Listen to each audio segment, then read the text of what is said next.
Well, good evening and welcome to Friday Night Takeover. This is the second big night of Friday Night Takeover. Well, actually, last night was Thursday Night Takeover, the first big match of round 2 of the AFL season, Richmond-Collingwood. A lot to talk about that game. But tonight we've gone down the track to Geelong to watch Geelong v Hawthorn in a massive game tonight. And we've got a fair crack of people sitting around wanting to chat about the game tonight. And let's have a look at them. We've got two blokes who did a sensational job last night. These guys have an encyclopedic knowledge of football, sport, and life in general. And I speak, of course, of Mark Finey Fine and the great Troy Zantuck. Gentlemen, welcome. Thanks, Serge. Absolute pleasure to be here, mate. Really enjoyed last night working with my partner in crime, and looking forward to a massive night tonight. Two fierce rivals, and boy, oh boy, we take our minds back to that 1989 grand final, and plenty to talk about, mate. Greatest ever. And I should introduce myself. My name's Sergio Paradise, or as you're probably thinking yourself, the long-lost Hemsworth brother. Now, hey, Serge. Yes, you're mate. taking COVID very seriously. You look like you're wearing a stethoscope. That is a periscope. And this beard's not even real. I can tell you what. And sitting down there, slouching back, you probably see him at the bottom of your screen in a magnificent salmon pink sort of top. He's a guy who you cannot introduce this man in any way without using the phrase hard man. He played 159 games for Hawthorn. He's a premiership player.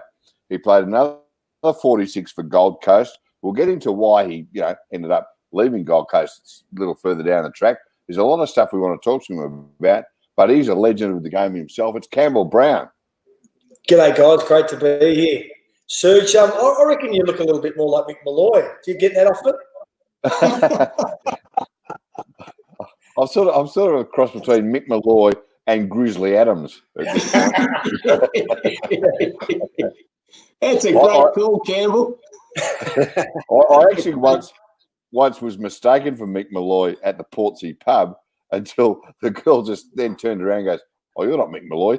That's Mick Malloy," and pointed straight to who was standing at the bar. Now, gentlemen, now, Brownie, it's 14 years since Hawthorn played Geelong at Cardinia Park. Did you ever get down the track and play at Cardinia Park? Yeah, I played in that game. Round 3, 2006, and it's been a long time since they've gone down the highway, but we won that day, and I'm hoping, fingers crossed, that the Hawks can knock them off again tonight. There's a lot of talk about how different it is playing at Cardinia Park because of the shape of the ground and the length and the tight pockets. Do you actually notice it when you're out there on the turf?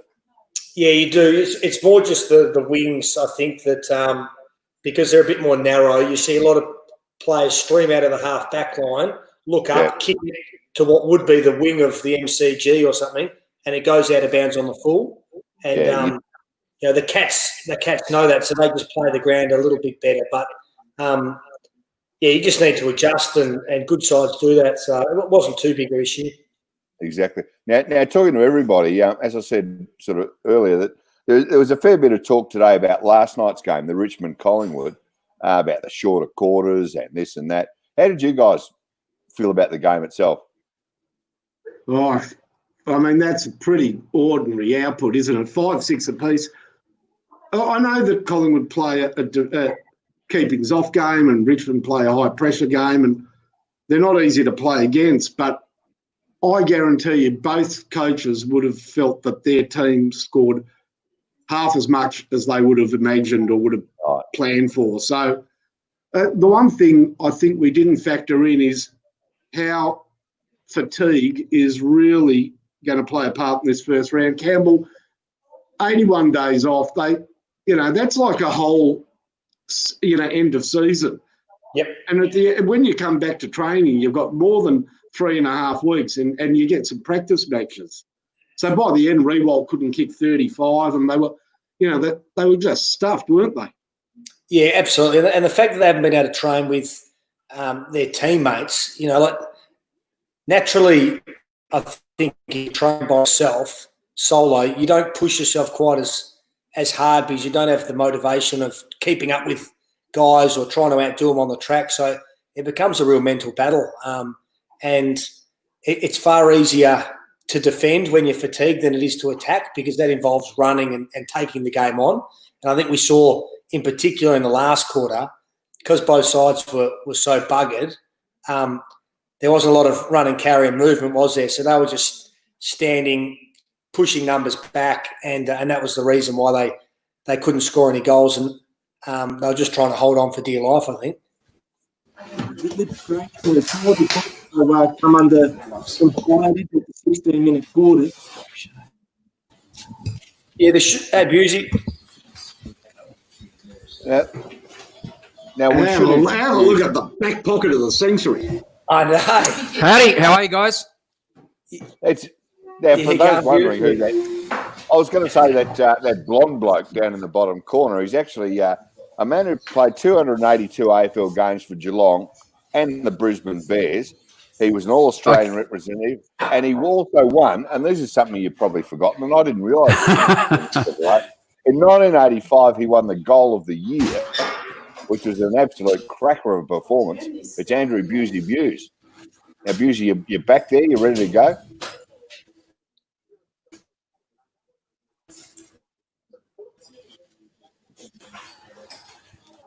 I'd love to respond to that, but I've got a really poor audio. I'll try and fix that up for you now. So you guys carry on for a tick, and I'll be right back. Serge gave him a bigger rap than King Carmen there, mate, and he couldn't hear you. Well, while we're waiting for Busey, you know what you look like, Campbell Brown? What? You look like Black Caviar's jockey with the caviar. The caviar's left off. You've ridden it that hard, the black dots have dropped off your silks. I reckon, Brady, horse racing over the last 10 weeks. Thank God they kept that alive. Yeah. I reckon you might struggle to go at 43 kilos too, quietly, Brad. I'm a TAB bloke. Yeah. And I can't believe TABs are closed. My TAB's never had more than 3 people in it for the last decade. Yeah, exactly. I mean, I just say something like let me back in my tote. Yeah. Well, is this just social distancing? Finally gone mad, or what else? Oh, I've practiced social distancing in TABs all my life. Do you want to get next to the bloke that? There's always one bloke that reads the form and farts when there's a group of people. Yeah. There's another bloke that comes up to you, shows you he's losing tickets after every race. Oh, look how close I got. There's a bloke that crows your horse 200 metres from home. I've social distanced from them ever since I've been in TABs. Fair enough too. Hey, we're about a minute and a half away from the opening bounce. Who do you like in this game, you blokes? I'll have a crack. I like the Hawks, Serge.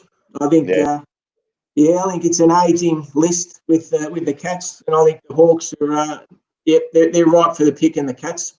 I like the Cannons. Yeah, I'm on the Hawks. It's funny, like when I was doing the pre-season predictions of the ladder, I had the Cats sort of falling right out of the 8 for the first time in years, but I reckon now with the home ground and, I think an ageing experience list at the moment is going to be really beneficial. Josh Selwood, one of those guys that were really underdone because they had no pre-seasons. Well, now they've been able to get their bodies right. So of all the teams in the comp, I reckon the Cats are one of the ones that have really benefited from this last 10 or 11 weeks off and the way the fixture and the draws worked out. So it's going to be really interesting. I'm a bit with you there, Brownie. I was thinking earlier on that the Geelong may well hit the skids a bit this year. Yeah. And then people saying that about Sydney, and I think they are 2 clubs that really make too many mistakes off the field, and they tend to get things right. And it's hard to see either of them. I mean, Sydney's not sort of the topic of the moment, but it's hard to see Geelong really hitting the skids too badly, I wouldn't have thought. Yeah. I reckon young sides, like a St Kilda, for example, that have got half a dozen new guys that they traded in and everything. Yeah. Continuity for them would have been really important.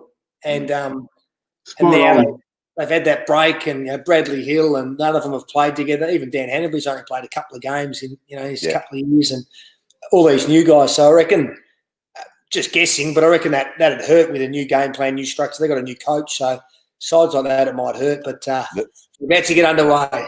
Here we go. Interesting that Stanley wasn't in round one, wasn't it? No, he didn't play round one, and I reckon they got exposed up in Sydney by GWS. Well, I'll tell you what, it's a fair start. Dalhouse already goal off the boot already. Dalhouse. Come on. That's a start. Seconds in. He burns early, Dalhouse.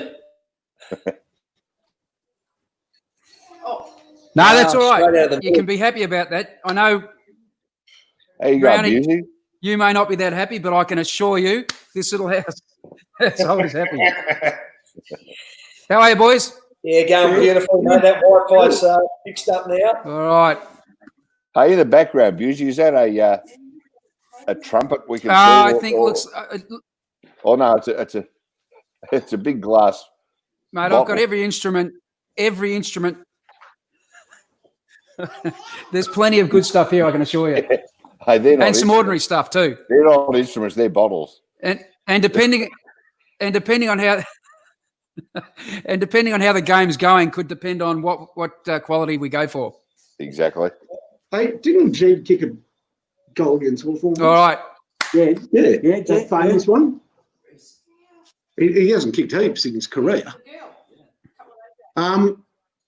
Listen to the crowd now. That's not a Geelong crowd, by the way. That sound effects. Well, you need the train. Remember that train that used to go past in the last quarter, Busey? There was always a train that went past about the 25-minute mark of last quarter. I remember it too well. And the bastard had ring the horn, and you think the siren had gone.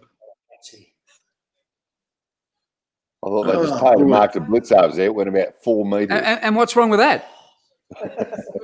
That's a good thing. Oh, boy. No, don't go getting into the umpires yet. Give them a chance. You haven't passed out there, have you, Brownie? Not yet. Hey, Brownie, you must have seen the news this week out of Adelaide with 2 teammates punching on, and that must have brought a tear to your eye. Yeah, I thought it was magnificent. Shows that they're ready to compete as long as they can bring that energy in the showdown. It's all right. No point leaving on the training track. The only problem, if you punch on with your teammates, the only problem is if you break one of their jaws, and that's when it goes from being good competitive fun. How are you, Brown? If you're going to punch that's on, your first class. If you're going to punch on, you've got to be fair dinkum. And you were fair dinkum with Stephen May that time. And that was in Arizona. But no, I saw Hodgie and Vanders have a crack. I saw Jade Rawlings and Nick Holland. Right. Nick Reese. It's Jade Rawlings and Nick Holland. Who would that's an interesting one. Dutchie actually that'd be more like an AFLW kind of fight, wouldn't it? I got one to beat all of them, Brownie. Yeah. Me and Gilbo one day on radio, and I'll tell you what. I remember this. Oh, boy, was it a fight. We're best mates, right? And he's just we're smashing into each other. And at one point, Ian Major was watching this. He turned white. And at one point, Gilbo stuck his thumb into my eye and tried to get my eyeball out. And I just had this moment of clarity, and I thought, shit, he's from Footscray. Yeah. I grew up in Bentley. I don't know how to fight. I was just about to say, a boy from Braybrook will take out Bentley any day of the week. Oh my God, mate! And do you know what it was over? What? Right, he denies it to this day. So that day, I used to pick him up on the way to SEN, and Gilbo loves a bet. I don't know if you remember, they used to have a straight 6 at the races, but you didn't pick the winners. It was like a Tats Lotto ticket. You got random numbers. I picked him up and he goes, have a look at this ticket finding. I said, what is it? He said, it's stupid straight 6. He said, I was alive in the last leg. said, what? He said, yeah, for 1.1 million. And then just, and so Gilbo goes, oh, no, it doesn't matter. He goes, I was in front with 100 to go. Oh, you're So kidding. just before 5 o'clock news, we didn't do the footy. We had to come up with different things. Just before the 5 o'clock news, I go, and after the 5 o'clock news, a bit of a surprise for Gilbo, Jamie and Oliver, the jockey that cost him $1.1 million. And I go to walk out the studio and he blocks me at the door of the studio and he goes, and when Gilbo says this, you're in trouble. He goes, you thing. And I pushed past him and he hooked me. And we had a fight and we put a full-on hole in the wall in the door of the 3MP studio. And you know what that hole was? My head. He grabbed me by the head and rammed it into that door that bloody hard. I saw Star, I saw Sergio, I saw Mick Malloy, I saw a lot of them. Was it resolved by the following weekend, finally? Pardon? It was resolved, that was during the news. We had 4 minutes to get back on. Our producer, Ross Flegeltorp, had fainted. Ian Major, who was in doing the footy scores, said, that's the worst thing I've ever seen. And later I said to him, what, on radio? He goes, no, ever. 2 minutes of fighting.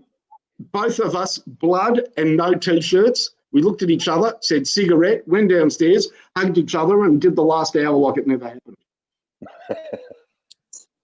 And then we were both sacked for 48 hours and we played a good tactic. Gilbo went in and said, look, fine, he's a bit of a talent. I'll fall on the sword. Then I went in and said, oh, Gilbo's got a reputation. I'm nobody. I'll fall on my sword. We pre-planned it. And they thought we were both such good blokes, they kept us both. You don't hear that sort of thing from Ross and John, do you? Nah, they don't have it in them. Well, Brandy, we got on to this. Reece Stanley is running Segler a merry dance here. He's been magnificent early. Oh, if Segler can't keep up, then they can put McAvoy on. He's a good player on his day, Stanley, but geez, when he's not having a good day, he's not worth being out there. Nah, he's a funny bloke. He's even at St Kilda, he had all the promise in the world. It's just not. Remember he kicked 8 one day, Finey? Remember he kicked 8 for St Kilda? We loved him when he won the grand final sprint before he ever played a game. Yeah. But footy's not everything to him. Yeah. He kicked some good goals in his time, Reece Stanley. And he's missed some shockers. Yeah. But in the end, he's going to play, 200 games of footy probably? Yeah. Yeah, he will. He will. No doubt. Campbell, it's great to see Tommy Mitchell back to the Hawks. Yeah, isn't it? Hope he can get back to his absolute best because, there are probably not many players out there that have won a Brownlow medal and then not been able to come out and play a game the following year. So, how about a player who won a Brownlow and never played another game again? Who was that? Brian Gleeson of St Kilda in 1957. From injury? Yeah. He did his knee in the pre-season. His brother played for Melbourne, a premiership player. His brother was like a priest or something. He was a Gleeson. Yeah. They were from. Well, they were from Berrigan. Berrigan. You know where what's his name? The comedian. Which one? He's a comedian. Husey. Dave No, Hughes. there's a comedian from Berrigan. Desi Dowling. Des Dowling, yeah. Worked for many years on the footy show, Des Dowling. Yeah, from Berrigan. Now, there you go. Geelong That's another goal for the Cats. Yeah, another clearance from Stanley. Comes straight off the boot of Stanley. Yeah, Stanley. Tommy Atkins and perfect start for the Cats. They've jumped the Hawks here. Clark, I'll be filthy. Oh, I'll tip this. Look at this, Stanley too strong. If Segler keeps getting belted like this by Stanley, what can Hawthorn do about it? Well, they've got McAvoy. Big boy's down back, isn't he? Oh, they've still got McAvoy out there. Wasn't sure he was So you throw Segler forward, put McAvoy into the ruck and just play a bit shorter down back. What do you think in this wide shot when you see all the banners across the chairs, the seats? I had an argument with a bloke today. Oh, look at that. Hello. Oh, good footy. Bit short. I think they've done a great job, Serge, with the banners in the background. Yeah, it's all digital. I had this argument today with a bloke who reckons they were feeding them banners. Yeah, they only did that in Adelaide. Remember when Port Adelaide couldn't fill the seats? Yeah, They put those big awnings. Yeah, big like tarps across. Yeah, tarps. Do you know what was written on those tarps? It was this is fair income. It was the South Australian. By 9 a.m. Monday. You know? This is not a lie. It was the South Australian Road Campaign at the time. Do you know what their road campaign was? What? If you drink and drive, you're and then a picture of a doorknob. Or if you speed, you're and a picture of a male chicken, a cock. And that was their campaign was, if you drink and drive, you're a knob. If you speed, you're a cock. Right. It's a strange place, South Australia. Fair. I got very excited about South Australia when I found out that you can actually buy in Snowtown. You can actually buy souvenir barrels that are about this big at the servo in Snowtown. I thought, geez, I'm in Snowtown. Surges all over it. Yeah. You can't buy them online though. Now Hawks, they've finally got on the board here. Yeah, good, because a magnificent kick from Smith there, just to the top of the square. Snowtown, that was bodies in the barrel. But that all happened. That really all happened around a part of Adelaide that I'm pretty familiar with, because I've got a great friend in Adelaide, in Gawler River, trains my greyhounds and has for many years. Not that I've got any anymore. And that all happened, out of suburbs like Elizabeth and Munapara. I don't know if you've ever been to Elizabeth in South Australia, boys, but it's all the 10-pound pond. A lot of that was where like sort of Jimmy Barnes and those guys I think grew up out in that part of South Australia, part of Adelaide. Yeah, because a lot of English tourists, a lot of English emigres came and settled there. But that's why they got that funny accent. I don't know if you've ever heard. It's a bit different to the rest South of Australian accent. Yeah. Yeah. Oh, for sure. I mean, Mark Rasciuto is a perfect example. I mean, one of the great blokes and one of the great champions of football, but he has an absolutely brutal South Australian accent. There's no doubt. Brutal. Yeah. I'll tell you what. If you need a serial killer, that's the place to go to, Adelaide. Oh no. Mark Rasciuto's joint. Yeah. See, Sam Froster's looking a bit out of his depth there. Look at the Melbourne. Because he had danger for height. Yeah. Melbourne gripes. Poor Frosty. It's definitely there. I tell you what, now with Keziah Pickett out, that's 8 changes there's going to be from round 1 for Melbourne. Yeah, they haven't hit the panic button, have they? Campbell, that's the only knock on Dangerfield, isn't it? He's kicking for goal. Well, is he usually pretty reliable, or? No, he's missed a few in his day. On the run, he's a Monty. Yeah, he's got to be kicking those from sort of 35 out directly in front. Yeah. I was just about to say the same thing, Troy. On the run, you'd back him 7 or 8 times out of 10, but it's those deliberate shots. I mean, the only time he's ever been a good set shot for goals when he did his leg against. Against Hawthorn. That was against Hawthorn. Yeah. Well, what do you know about Chad Wingard as a bloke, Campbell? Pretty quiet, reserved guy. I think the boys really like him. He's been good down at the club for the last couple of years. I think he took a little while to sort of adjust to Hawthorn and Melbourne life and stuff, but he's pretty fit this pre-season. And he had those hammy issues last year. Just took him a while to get going, but I think he's pretty pretty confident he'll have a good year. What about who's that with the cornrows in his hair? Yeah, I noticed that. Who was that player? I think there's been some fair dead set haircuts going on over this break. Some good ones. Cornrow's making a comeback. It must be, yeah. And the peroxide certainly is. The man buns out, the cornrows are in. Yeah, I'll say that the few Collingwood players had too much time on their hands with their hair alterations.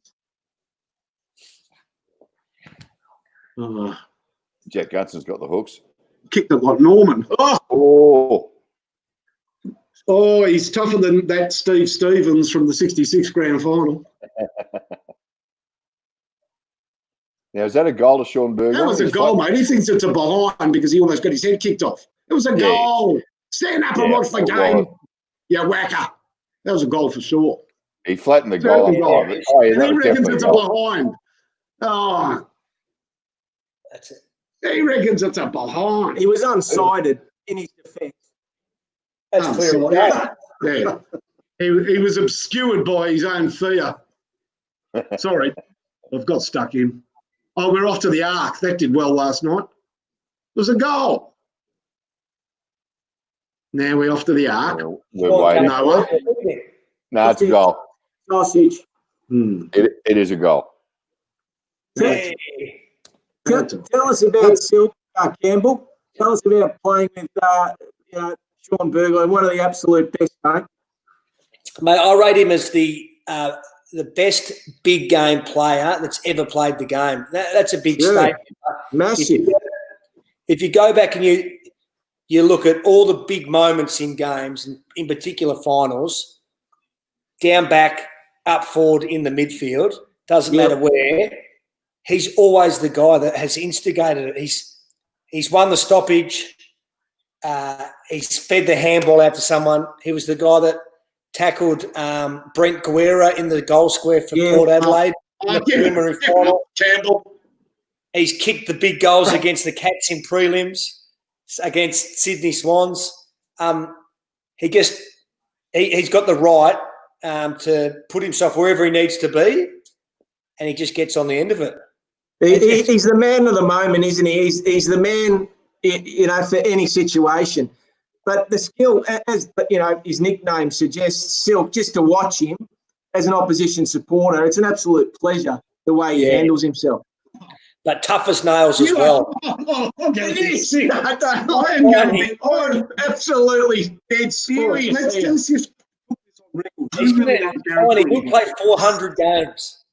What opposition supporter likes watching a champion from the other team? Can you imagine that, Serge? I think Melbourne's playing Hawthorn. It's a tight game. Back me up, Serge. It's a tight game. Burgoyne wins it for the Hawks. You know what? I don't mind losing because it was Burgoyne. It was so beautiful watching. There's a big difference. Nobody says they don't mind losing, but you can appreciate. You can appreciate. Not when they're playing my team. Like Lenny Hayes, for instance, there wouldn't have been too many people that wouldn't have put on Lenny Hayes playing without just a great level of respect and, Of course, after the game, but while you're watching them, you go for the worst. Oh, Henderson. Needs to mark this. But I always think when you say, whether you like a player or not, would you have him in your side? Walk up start. General. Who's that? Who's a walk-up start? And any player that you appreciate from another club, you mightn't appreciate them beating you in a game, but if you say I would have him in my side in a heartbeat, that's what you do. I've had most players in St Kilda's team. This is true. When Sean Burgoyne went to Hawthorn, Pete Burgoyne had just about run his race, and I honestly thought, interesting pick-up by Hawthorn. All right, 1 or 2 years, they'll get something out of him. I cannot believe how long he has played brilliant football for Hawthorn. It's one of the great stories in footy. So, finally, you realise that when they tried to get Sean Burgoyne at the end of 2009, Mark Williams asked for a direct swap, Burgoyne for C. Brown, and I knocked it on the head. You don't reckon that would have been a great trade for the Hawks? Me, the bum, get 10 years out of Sean. I nearly blew the whole thing up, mate. Why didn't you go, Brownie? Oh, because it was Port Adelaide. They couldn't come to an agreement. No, I think the Hawks were pretty keen to get the trade done, obviously. But I had a year to run on my contract, so I just knocked it back, and we ended up getting him anyway for next to nothing. But they tried to get Lewis, they tried to get Ryan Schoenmakers, and in the end they were going to settle for me, which is extraordinary. In all fairness, you might have been behind Jordan Lewis, but it'd have been above Schoenmakers, perhaps. Oh yeah, but I think he was only like 19 or 20, and he's a South Australian boy. Right.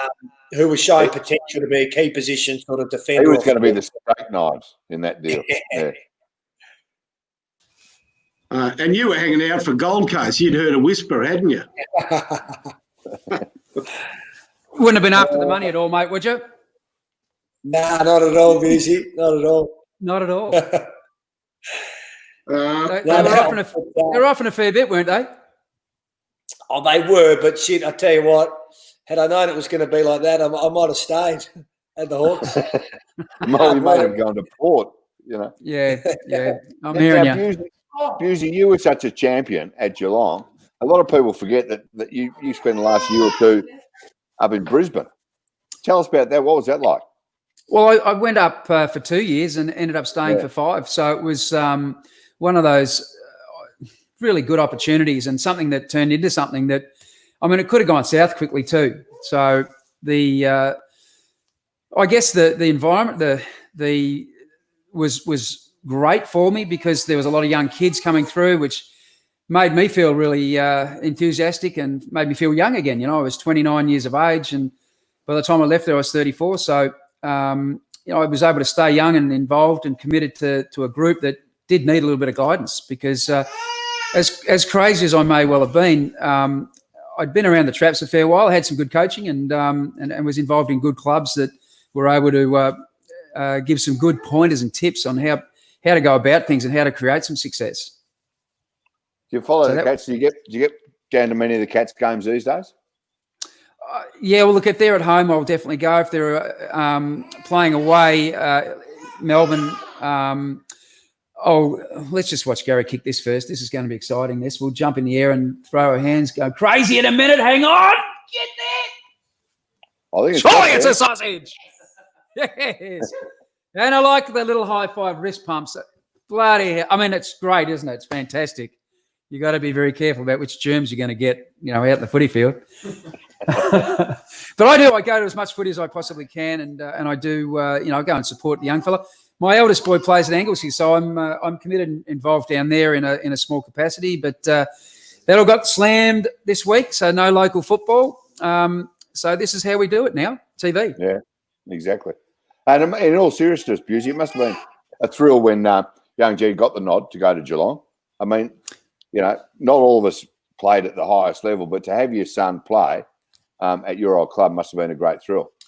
Well, yeah, it's interesting, and it'll be very interesting to see what Brownie, how he speaks about it, being the son of a father who played. So, as from a father's point of view, it's awesome. Look, I would have liked I just didn't play enough games at Brisbane, but if I had a choice, it would have been perhaps a bit more awkward. But it was good that to play in your own hometown where you've grown up, you've got your support networks, and it's a lot easier than what it would be to have to shift camps, go into state as an 18, 19-year-old kid. And that was part of my role in Brizzy, was to help those 18, 19-year-olds adapt. Gary Rowan. He's freaking me out. Look at Gary.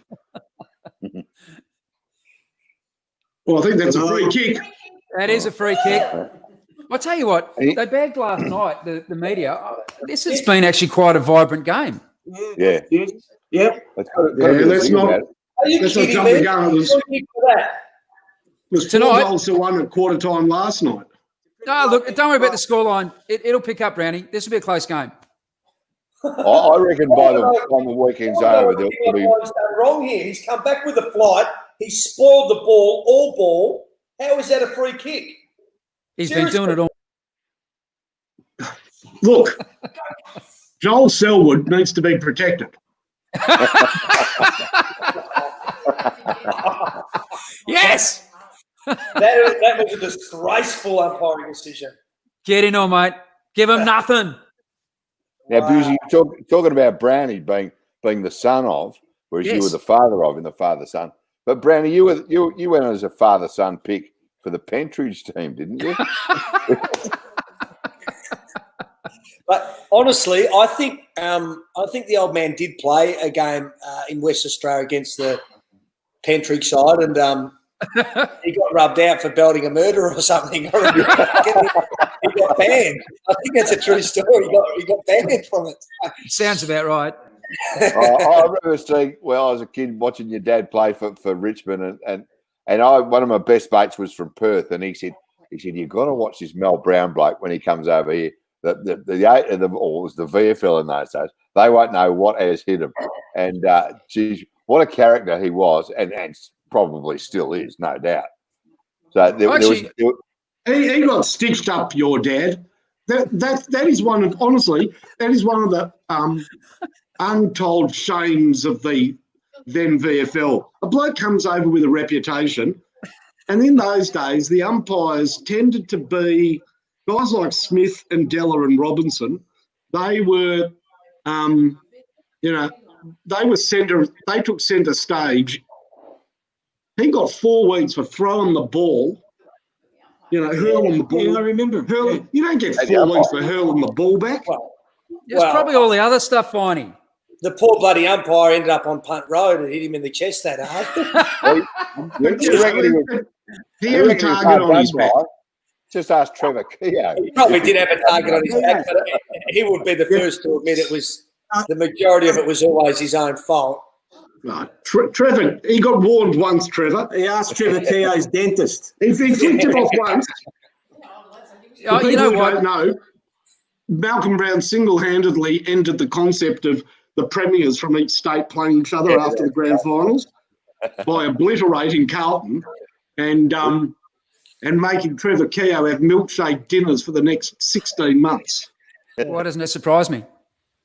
Oh, the big bad man. I'll tell you, I've interviewed your dad a couple of times, Campbell. He is one of the great chats in footy. Brilliant football mind. Yeah, and in WA, revered. And some of the things he did are so funny. Ability is probably never discussed because of all the controversial incidents that he was involved in. But he won a Sandover medal, and they tell me that he was absolutely robbed of another one. All-Australian captain. I know he can play, but he's always been pretty modest, the old man. He's never really wanted to talk about his footballing prowess too much, but he's got a good mind. Oh, great. Didn't he? He invented it. He actually was the first person ever to do foot interchange. Yeah. He took it unto himself, even though there was no interchange. He brought a player back on. Yeah. And what he copped a suspension for that, didn't he? I think he got. I actually think he resigned from Claremont because of it. Yeah. I'll tell you what age was he then, Brownie? I'm not exactly sure, but of course he got rubbed out by the Waffle Commission, and out of principle, he resigned. Well, wasn't there a time with jumper numbers he was banned from wearing a certain number, and they gave him all these numbers, like you can't wear number 55 to 99. So he turned up next week wearing number 100. Well, he's the only player fat enough to actually pull it off, I think. I mean, and while we're on your old man, Brownie, is this story true or apocryphal, or am I thinking of another Western Australian coach who was banned from addressing his players on the ground? So they hired a cherry picker to go out above the fence, and he stood in the cherry picker and addressed the players out there. Is that true? Yeah, that's true, because the fine print read he wasn't allowed to set foot onto the ground. So he hired the cherry picker and just lowered him over to about an inch off the ground. He gave his quarter time a 3/4 time address, but then they went back and changed the wording, saying that you're not allowed over the fence, and that stuffed him because he couldn't get around that. But that backfired on Mel, because that was a really close game, and 15 minutes in the last quarter, the bloke operating the cherry picker had another job on a construction site, and Mel ended up 3 stories up on a half-built building. Take me back to the ground. I think that happened also in the VFA, sir, with Harold Martin. Yeah, I was about to say, that's why I thought it may have been one of those apocryphal stories that weren't really true, because I knew there was another league that it happened to. I think you're right, Troy. It was in I'm just cherry picking stories here, mate. I'll tell you what, there's 10 seconds left in this first quarter. It's fairly tight now. The Hawks are back, Campbell. Well, they've already outscored the game from last night. Yeah, they have. Just about. No, I think Norman Gunston's put 2 through. Yeah. I think Segler's worked his way back into it a bit. I reckon he's a much better forward than when he has to play down back through necessity. Goals are too hard to come by these days. You don't want your goal kickers up the other end of the ground. You know what I mean? Sure. Brownie, what do you think though? Like, and talking about last night's game in comparison, I mean, do you think that clubs are going to actually work it out that it's a little bit of a Malcolm Blightism, this. You've got to kick more goals to win the game. I mean, in this shortened version, you're going to have to be very attacking. I don't think that being a defensive unit is really what this shortened version is going to be about. What do you think? Yeah, no, I agree with you. And it's probably going to take a little while for some coaches to change their sort of methodology around ball movement and stuff. But the ones that take the game on, I'm convinced that a side like Brisbane will still try and kick 100 points, even in these shorter quarters, because that's the way they go and they take the game on. There'll be some other clubs that will not be as attacking, but I think you sort of have to be, yeah. To get somewhere into the – sorry, Serge, go. That's all right, mate. I was going to say, it may or may not happen this weekend, but I reckon at some point one side is going to suddenly just go nuts and kick 24 goals to 10, and then everything will start to open up and coaches will change their game plan. As I say, I reckon it's going to come, and as you say, Brandon, with these shorter quarters, if a side can get out of the blocks real early and kick 5 or 6 in the first 10 minutes, it's game on. Yeah, absolutely. Early rounds, it'll just be the fatigue that kicks in late. That sides will still want to score, but they just won't be able to run and carry and everything like they want to. So they'll have to go into sort of self-preservation mode a little bit and defend. How bloody unlucky are we, of the entire football public, that there must have been one day where Gil McLachlan, I don't know, inspiration, he had an idea, and then interference from the highest level for no reason. And now we've got a season of these shortened quarters for no logical reason. We're playing one round a week like we normally do. There is no reason for shortened quarters. And it was just a sort of an on-the-spot decision in the middle of, COVID panic.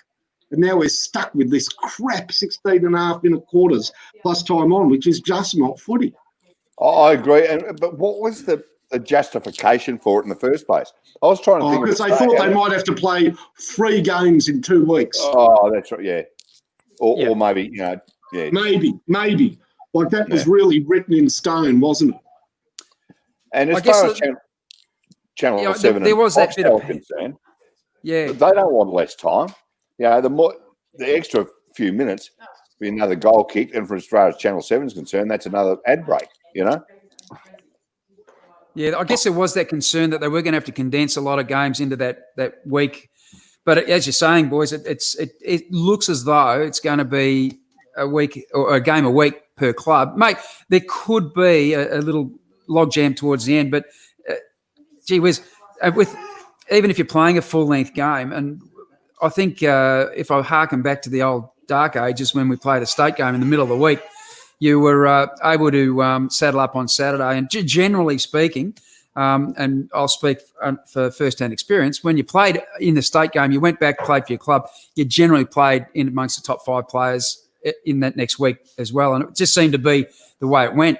It didn't seem to be detrimental. I mean, the coaches were good. As soon as you got back to the club, they gave us half a night off, which Hafey was renowned for, having soft training sessions at every club he was at. So it was nice to get a little bit of a breather, though, and then come up fresh for Saturday. So you can do it. It can be done. It's not like it's, the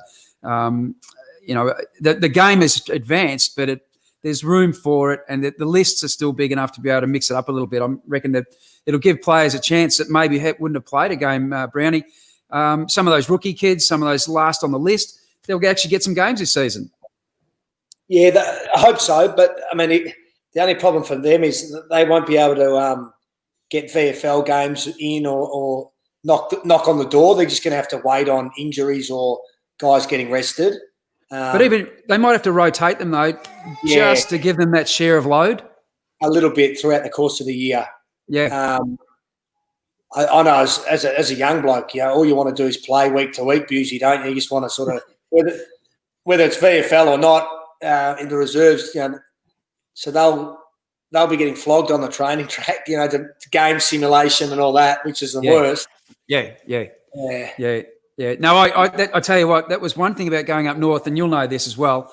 You actually recovered so well. Yeah. I mean, there's no way known I would have had 5 more years at Geelong in my last 5 years because, the freezing cold, it was hard. It was, you got middle of winter, it's 3 inches of mud down here at Kardinia Park. But up north, God, come 3 o'clock, I couldn't wait to get to training. I was rubbing my hands together going, you beauty. Yeah. I had to wake up from underneath the big tree I was asleep under. Can I make a request? Go for it, Finey. Campbell, can you go back to leaning backwards and patting that? Is it a dog? Because you look like that's my dog Mighty, named after Might and Power, mate, the great racehorse. Because when you were leaning back and patting it, you look like, is it Dr. Evil? Dr. Evil from Austin Powers. $1 billion. I was hoping you were going to say Hugh Hefner or someone, but it does look like the Playboy Grotto there, Campbell. I tell you, Just wanted to ask you, Busey. Dr. Evil. You got it. He looks a bit like Mini-Me. There's a bit of a story about Busey. I think so. It's a new haircut. I just had a bit of a trim. Go on a treat, mate. I just wanted to take you back to 1982, mate. We're in the number 46 Guernsey. Are you talking to Gandhi or? No, I'm talking to Busey here. 46. Number 46 you started, didn't it? Yeah. I've got a quick question for you before you go. Yeah. What was my jumper before that? Oh, I reckon you debuted in 46. 50, no, I reckon like a 52 or 53. 50. Oh, yes. You got it. Fine, all 52. over it. 53. 53. Yeah, 53, yeah. That's a great get. I've got a great trivia question for you, Busey, and for everybody else. 1989 grand final, on the MCG, they have advertising, the painted on. What was the ads, two big ads painted on the MCG for the 1989 grand final? The 2 big ads. They were both the same. It was for the same thing. It was something that never was. Something that... Nah, got me. Couldn't tell you. 96 Melbourne for the Olympic Games. Oh. Really? Yeah. All around the ground and on the ground, there was a big promotion. Melbourne, 96. Troy, how old were you then? How old were you then, Troy? Well, look, I would have been 16, Busey. Did you go to the game? I was at the game, mate. And absolutely the best grand final I've ever seen. Up there with 1977. I can't watch it. And I was on the Greek Islands. I was on the Greek Islands polling a couple of American birds about Australian rules football. I was finding out, I was asking their interest in the game. Survey says. Serge, were you there? Happy days. Oh, I was at the game. It was the best game I've ever seen. Have you watched it ever since? Yeah, I've watched it once or twice. And I remember at the footy show catching up with with Mark Yates and Dermot one night, and they reenacted Yoda's famous run through the centre square, and they're pretty good mates now these days. And when Mark Yates explains what actually happened and you know whose idea it was for that to occur, it's I mean that was the opening bounce of the game, and from that moment on, when Dermot went down and kicked a couple of goals, you just knew, even at I reckon 6 minutes into the first quarter, this is going to be a classic. This is going to be just one of the all-time great games, and it certainly turned out that way. You know, I was talking to Troy about the game, Busey, and look, Ablett was head and shoulders, but I reckon there was a Geelong player who was second best on ground. Look, this was a game where clean possession was pretty hard, wasn't it, all day, because somebody was coming left, somebody was coming from off the, you know, out of the frame to take you out every time you're in for the ball. But there was a Geelong player who I reckon handled the ball beautifully all day. Do you know what I'm talking about? Ablett was really good. I'll tell you who was good, and I normally give the big fellas a bit of a hard time. Darren Flanagan was superb. Yeah. We said Flanagan was great. Yeah. I reckon the Prez was fantastic. Yeah, Bruce off halfback. Yeah, he was clean. He was decisive. Yeah.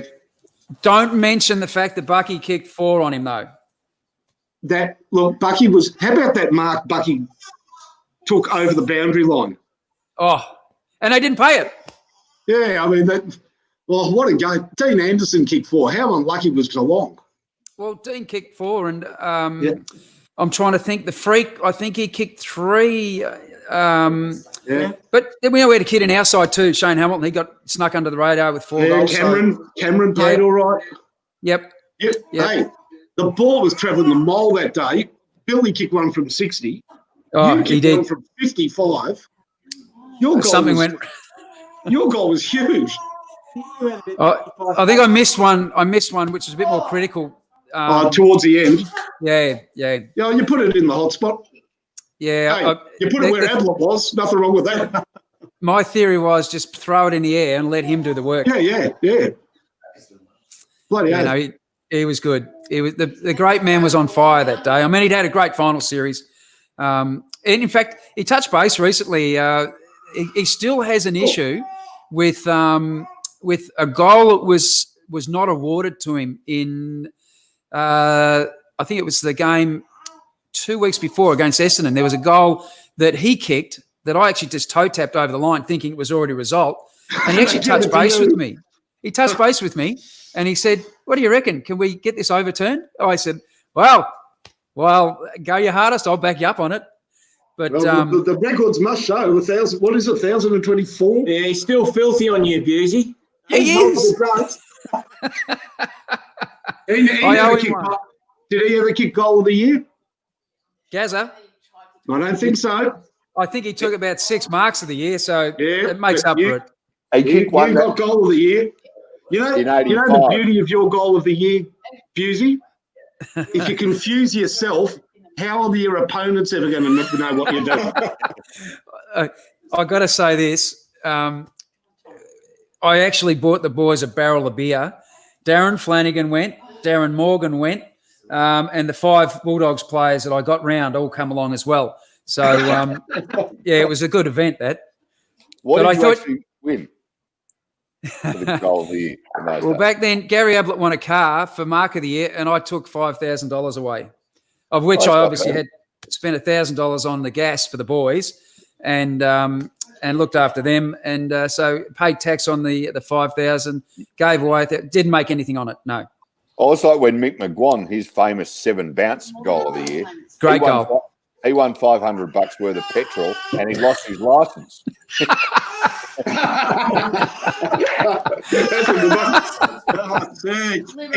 like that. True. I think Greg Burns won goal or mark of the year one year. Yeah, he did. And the St Kilda players, there was no money at the club. Said, "You sell them the car and we're going to divvy it up." And he said, "It's at Snake Valley. You can come and sort it out there." And he still drives, still at Snake Valley. There's only 2 cars in Snake Valley, and that's one of them. Well, Gazza, racing driver. you know that mark of the year in '89, Ablett won the car. Yeah. He actually gave that to his mother. Why? Because he admitted he didn't mark it. No, I think he stole his mother's car off her earlier. Gazza. You would have been asked the question a million times, but while we're sort of talking Gary Ablett Senior, he must have been a pretty amazing player to play with and to run out with every week. Yeah. You just wouldn't know what he's capable of doing. There was a day we played Carlton in a night game. Would have been probably 85, maybe 86, one of those seasons. And, it was a nothing game, but I tell you what, he took mark of the year that day. He kicked goal of the year that day. I think he kicked about 6 or 7. He belted up 3 blokes, and they came at him and they hit him with the baseball bats. They hit him with everything. They were really after him, but he chewed up every ounce and element in that game and just turned it into gold. It was one of the finest games, or toughest, finest, hardest, just great games of an individual that I think I ever saw. But they really did. Carlton boys got after him. Peter Dean got after him, and he was never backward and coming forward. But Gaz was the same. So he was capable of everything and anything. Yeah, and a brutal physical strength. I was there that day. He kicked 14 against Richmond at the MCG. And I remember he took about 4 bounces around the wing, and you can see he had a grin on his face when he unloaded from outside 50 to kick about his 9th. And it was like watching 16-year-olds playing Oz kickers. It was just a whole different level of what you're watching. It was just, I remember walking out that day, I was just privileged to have seen a guy. There'll probably be never a player as good as him ever again. Often you talk to any defender that played for the Cats defence from any period that played with Gary, and you'll often have a conversation with someone and say, they'll be talking about how it was like to play with Ablett. Well, even if you weren't close up to the stuff that he was doing, you and your team, your opponent would often stand there and just be, a little golfer's clap, and how's that? You'd have those conversations with blokes. Mark McCurry was one of those guys, always have a chat. Go, geez, a freak, isn't he? If I was only half as good as him. And McCurry was a good player. But it was amazing. Just, sometimes you get caught underneath one of the big jumps that he'd go for. And, Harry Madden, I remember him standing almost toes on shoulders above him and taking the grab and landing on his feet like a cat and then just taking off again. He was just amazing. I'll put something to you, Andrew. You talk to in and out, week in, week out St Kilda supporters, and they don't, and me included, don't rate Ablett quite as highly as everybody else. And I'll tell you why. Remember, this was in a day where you just couldn't watch every game on TV, because the late, wonderful Danny Frawley had a great record on Gary Ablett. He was just the right size for him and the right mentality for him. And if you have a look at his record against St Kilda, even though Geelong, played us on a break for most of Gary's career, he didn't really ever take us to the cleaners. And there were a couple of matches where he didn't kick a goal at all. Yeah, this is quite interesting. And the year Bill McMaster went up to recruit him up at Myrtleford, there was also, I think there was an interleague game, and Spud was playing for the Ballarat Combine, and Gary was playing for I think it's Ovens Murray up there. Is that correct, Myrtleford? Yeah, it is. It is. So those two teams played each other, and they played on each other in that game as well. So they came across each other through their careers, and it's interesting that they had those awesome battles. That let's say Spud got the points. Yeah, it's interesting. There's matchups, I guess. Who was your? I'll tell you, Hawthorn. They've drawn level, I reckon. 33 apiece. Could be another draw on our hands. I hate draws. Brownie. Yeah, Brownie's Brownie. He's gone for a wander, Brownie. Oh, yeah. No, I hate draws. If this is a draw, I'll be like, I'll do my head in like the guys last night. But at least there's a score. Yeah, it's pretty free flowing, isn't it? I think the Hawks are sort of getting back in this game. Have either of you guys played in draws, Busey or Campbell? Brownie, you go first. One. One. You go. And were you coming home, mate, or were you holding on? No, it was a disaster. It was in 2010. And it was late in the year. We played St Kilda, who were the best side in the comp. And we had to win to try and keep in touch with the top four. McAvoy. With about 90 seconds left. Yeah. Sorioli was having a shot from 40 out directly in front to put the game to 12 points and win. Yep. Grant Birchall ran on the ground and did an interchange infringement. Oh, no. So what happened was the rules were 50-metre penalty from wherever it happened. So they got the ball from – we went from kicking a goal to 50 metres up their end, and big boy McAvoy kicked a goal and we drew. Yeah, McAvoy kicked a goal. For St Kilda. Yeah, that's right. So you, in your career, you played in one premiership and one draw? Yep. Yeah. Moe and Pickett's played 3 games. He's played in one premiership and one draw. and he's the only player ever to play in front of 100,000 in his first game and 0 in his second. Yeah, he averages 109 days between games. I worked out he's going to play his 100th the week before he turns 94. Oh, yes. What about you, Busey? How many draws did you play in, mate? Look, I know it was more than one. Definitely, I can remember the two. Specifically, we played against Essendon at Windy Hill. Cracking game, good, one of those really good games. A lot of goals kicked each end. Ablett. Actually, I'll tell you what, Mick Turner was up playing forward this particular day, and I think he kicked 2 goals, 7 or something ridiculous like that. He had a shocker in front of goal, and so it was Mick's fault we lost. I remember the ball being thrown in defence, took the ball, heard the siren, kept running. The umpire didn't blow the whistle till I was at midfield. So there was enough racket and noise. The crowd actually cottoned on the fact that they should shut up so they could hear the siren, so that the umpire would blow the whistle and stop me from keeping on going. But it would have been a run the full length of the field, but I never did that. So that was one. And the other one was the Brisbane Lions at Geelong. Okay. Justin Lepage knocked one through to draw the game with about 30 seconds to go. And so we didn't lose that game. And I think that was the only ordinary or half result whenever I played against Geelong. Normally, the Lions or the Bears, that it was when I was playing both of those entities, we would always beat the Cats.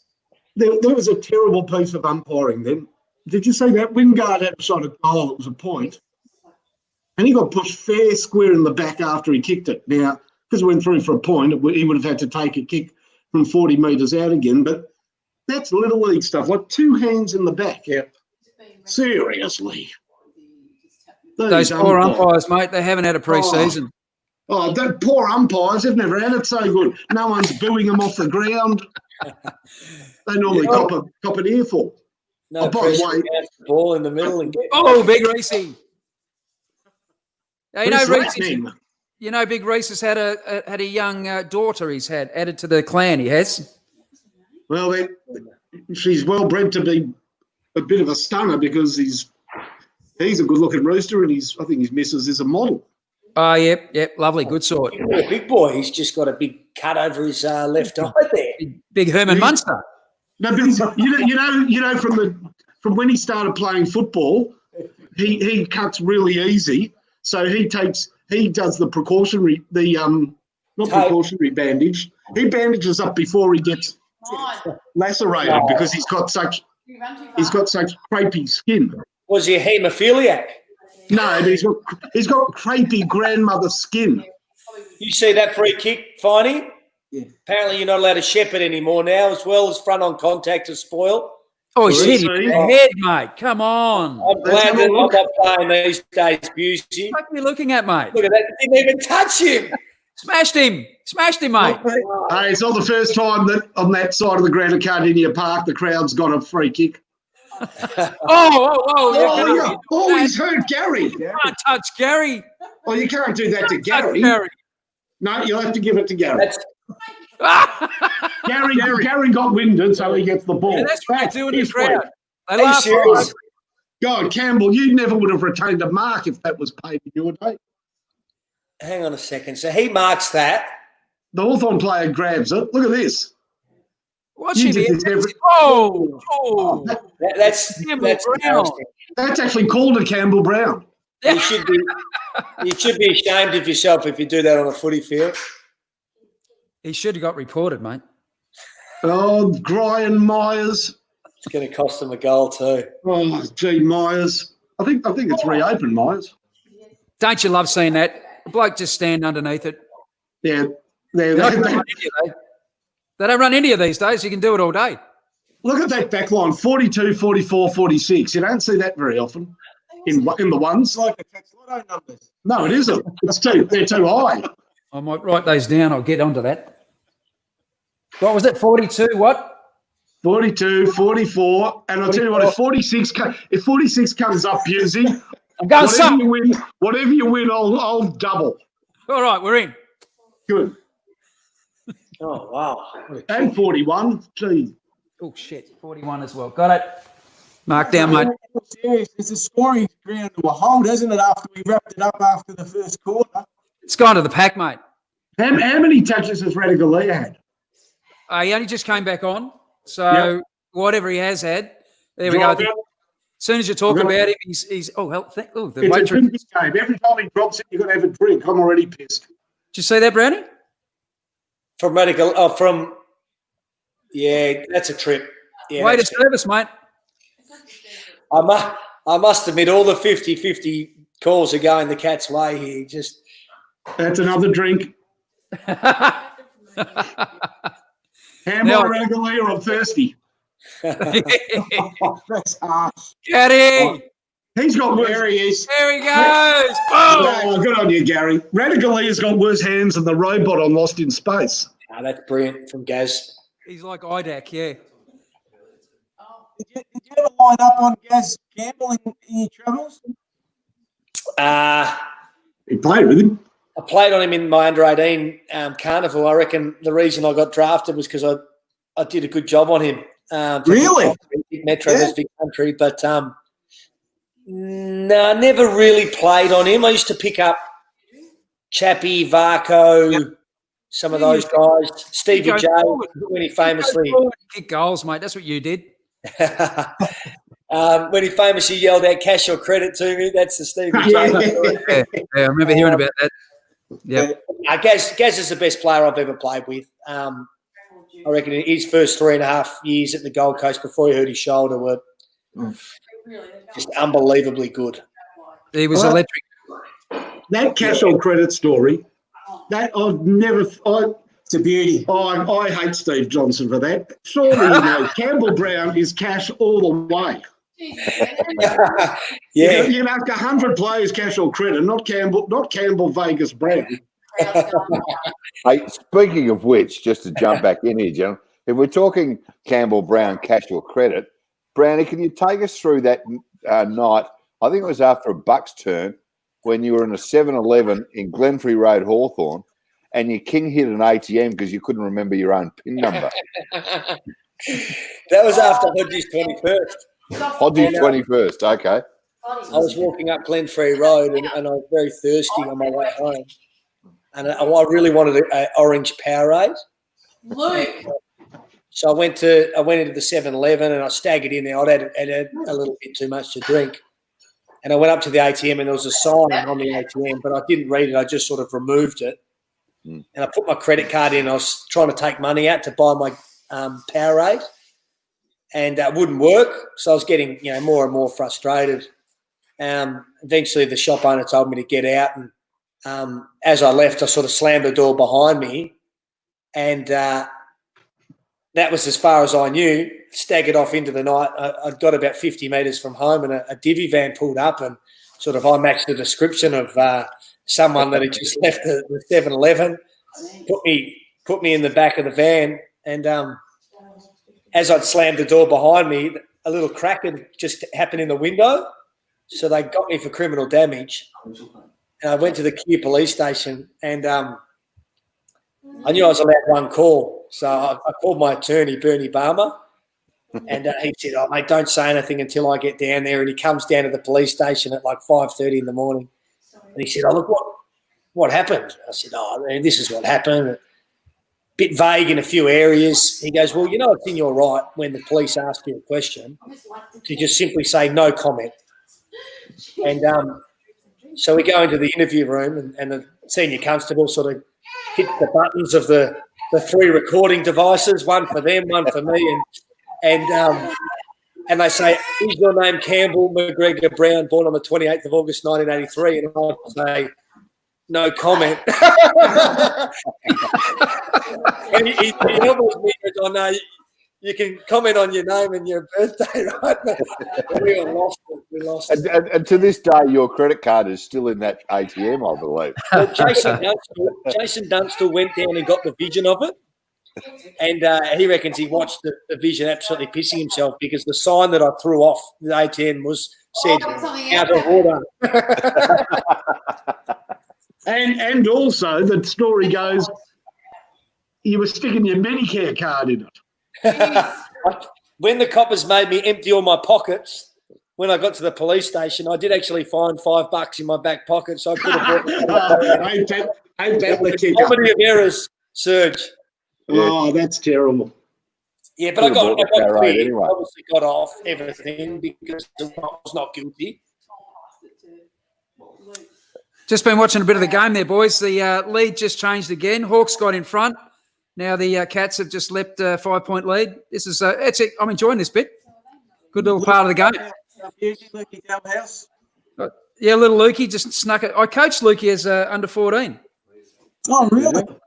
Yep. Was he a dominant player at that level, Busey? Oh, he was outstanding. Yeah, he was a very good little player. And you know the thing is, he's hardly got a left foot. And even as a kid, I'd hound them all to work on their opposite side. Lukey, always off the inside of the boot. Always just those little. He just put little banana kicks in all the time. He wouldn't work on his opposite side, but he's been able to get away with it. So he's a little star. He was. That's the trouble with some of the really talented kids who dominate at a junior level is that they don't work on that left side sometimes or right side because they don't need to. They have the ability to get around players and just do what they want anyhow. Yeah. Which, you know, at the highest level, sometimes that comes back to haunt them. But at junior level, they can be something to watch. Oh, yeah, he was a lot of fun to coach. He was top age. I had Jed and all his cronies were the bottom age kids, so there's a year between them. And it was and they were really at that age. The top age kids were nearly under 15 and quite manly in some ways. And the kids were like little 12s running. It was hilarious. You know, you were chalk and cheese in the list. Well, what is it between these two clubs? They could play on the moon. There'd be no atmosphere like this, but no matter what, when, how, they turn it on every time. Jeez, Gaz has missed that. Yep. Wow. I must be like 3 seconds behind you guys. But, they've always just matched up really, really well together. And I just reckon they both don't believe there's a margin they can't come back from against each other. Yeah, it's game on every time. Yeah, but it's been like that for decades, finally, between these two. Yeah, it's a great value watch. You know, I mean, God, we've got a lot of crap footy, unfortunately, but not these two boys. These two teams are great to watch. Yeah, when I was playing in the 80s into the 90s, a mate of mine from North Geelong, who I played a lot of football with, Neil Hardeman, mad Hawk supporter. And I remember him vividly. I was out at North Geelong one day and he walked up next to me. He said, "Busey, old son." He said, "You barrack for the Cats, you get value for money." He said, "You barrack for the Hawks." And I'm looking at him, waiting for the punchline. "You get premierships." Trick.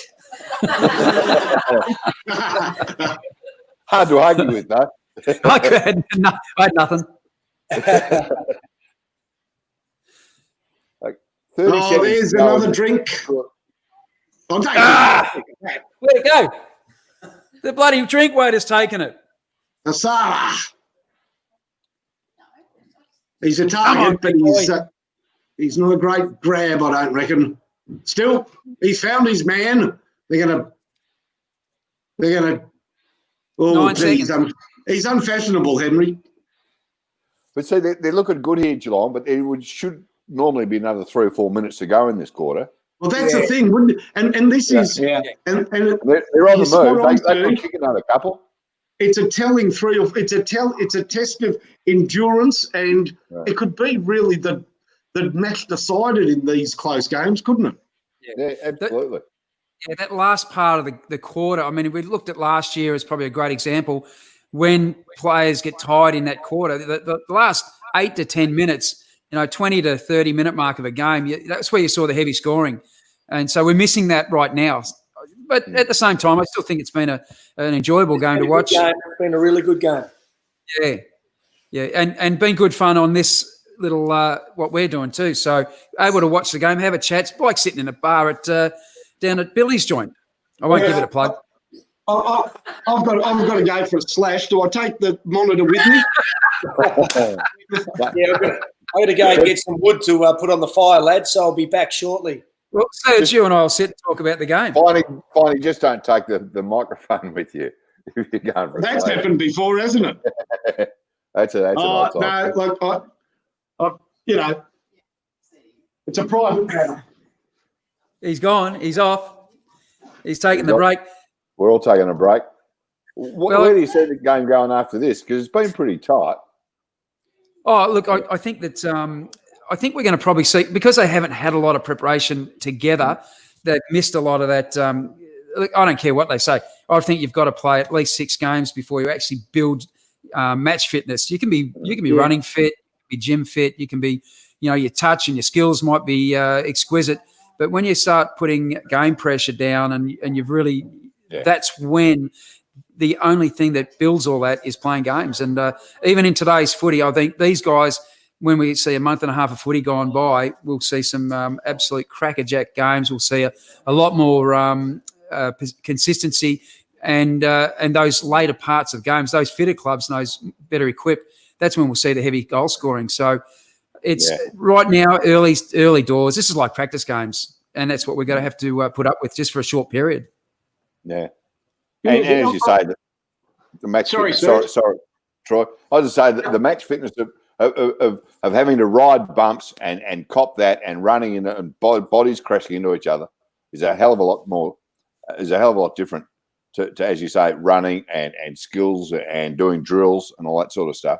So I reckon we're 2 or 3 weeks away, probably longer, as you say, Busy, probably 5 or 6 before it all comes good. And by that stage, 5 or 6 more weeks in, there's only going to be 8 or 9 more, maybe 10 games left in the season. So it's going to be a very interesting second half of the season. There's no doubt.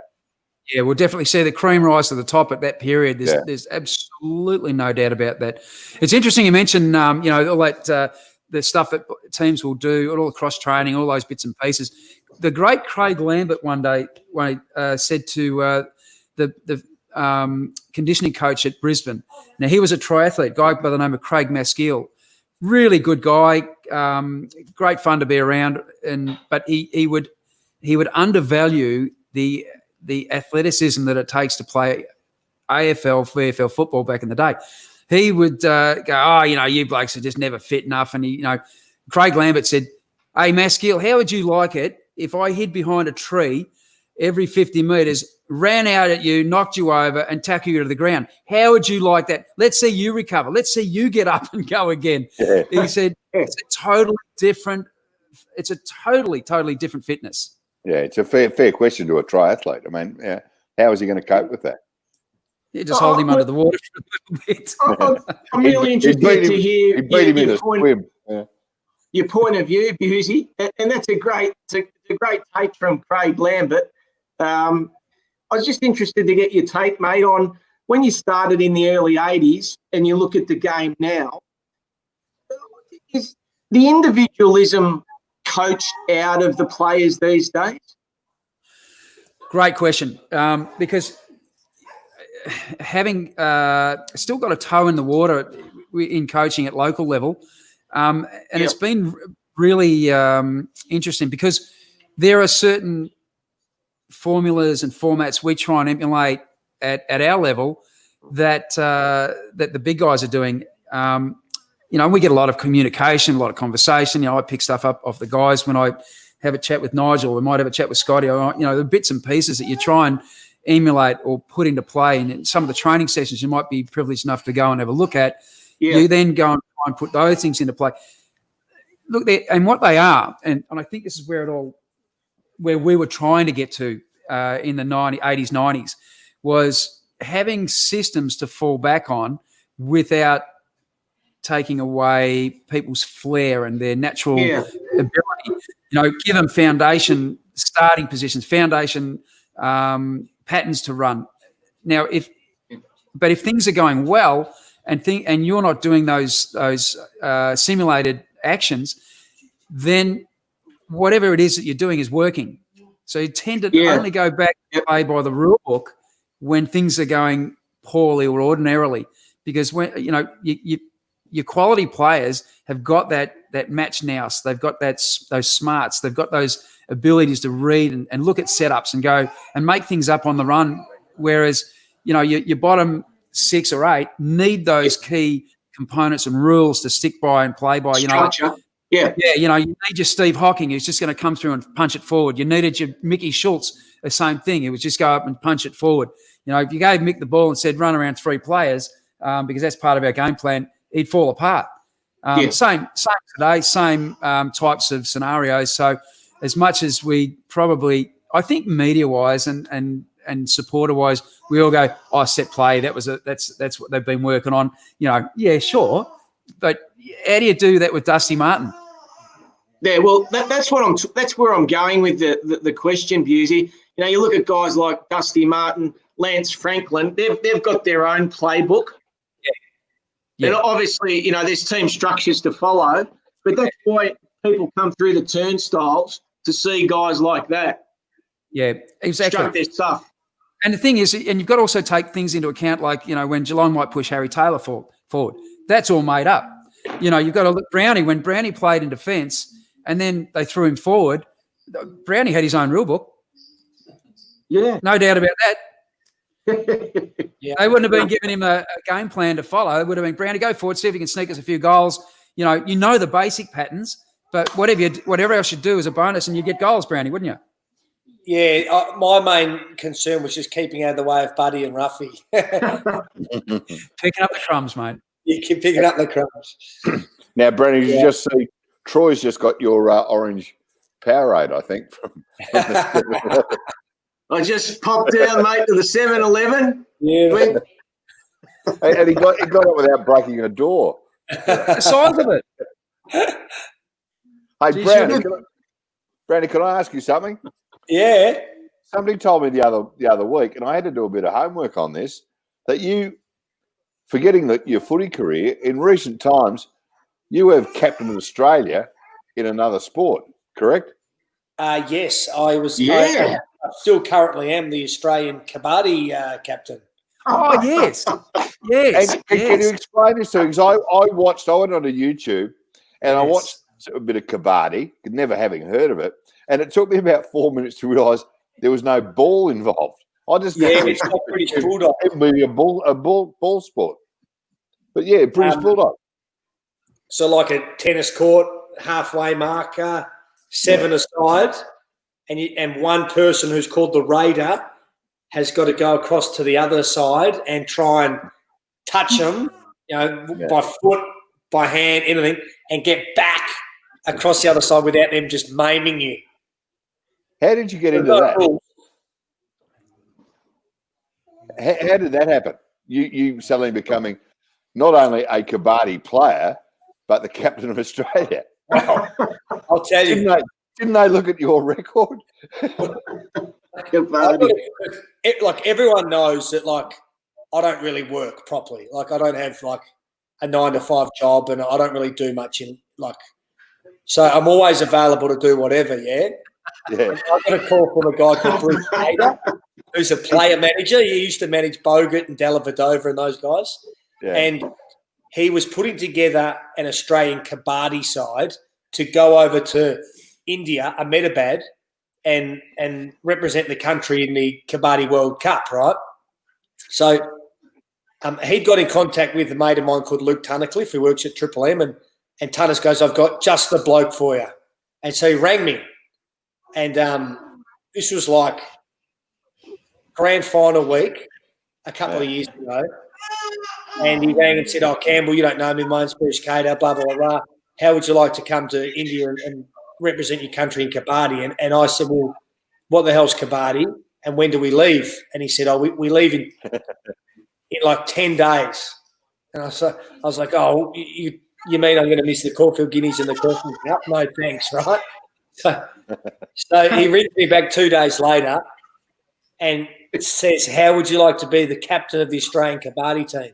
And I sort of, chest came out a little bit, and I thought, oh, what a tremendous honour. You know, I can't really knock that back. I said, I'm in. That'd be a great honour.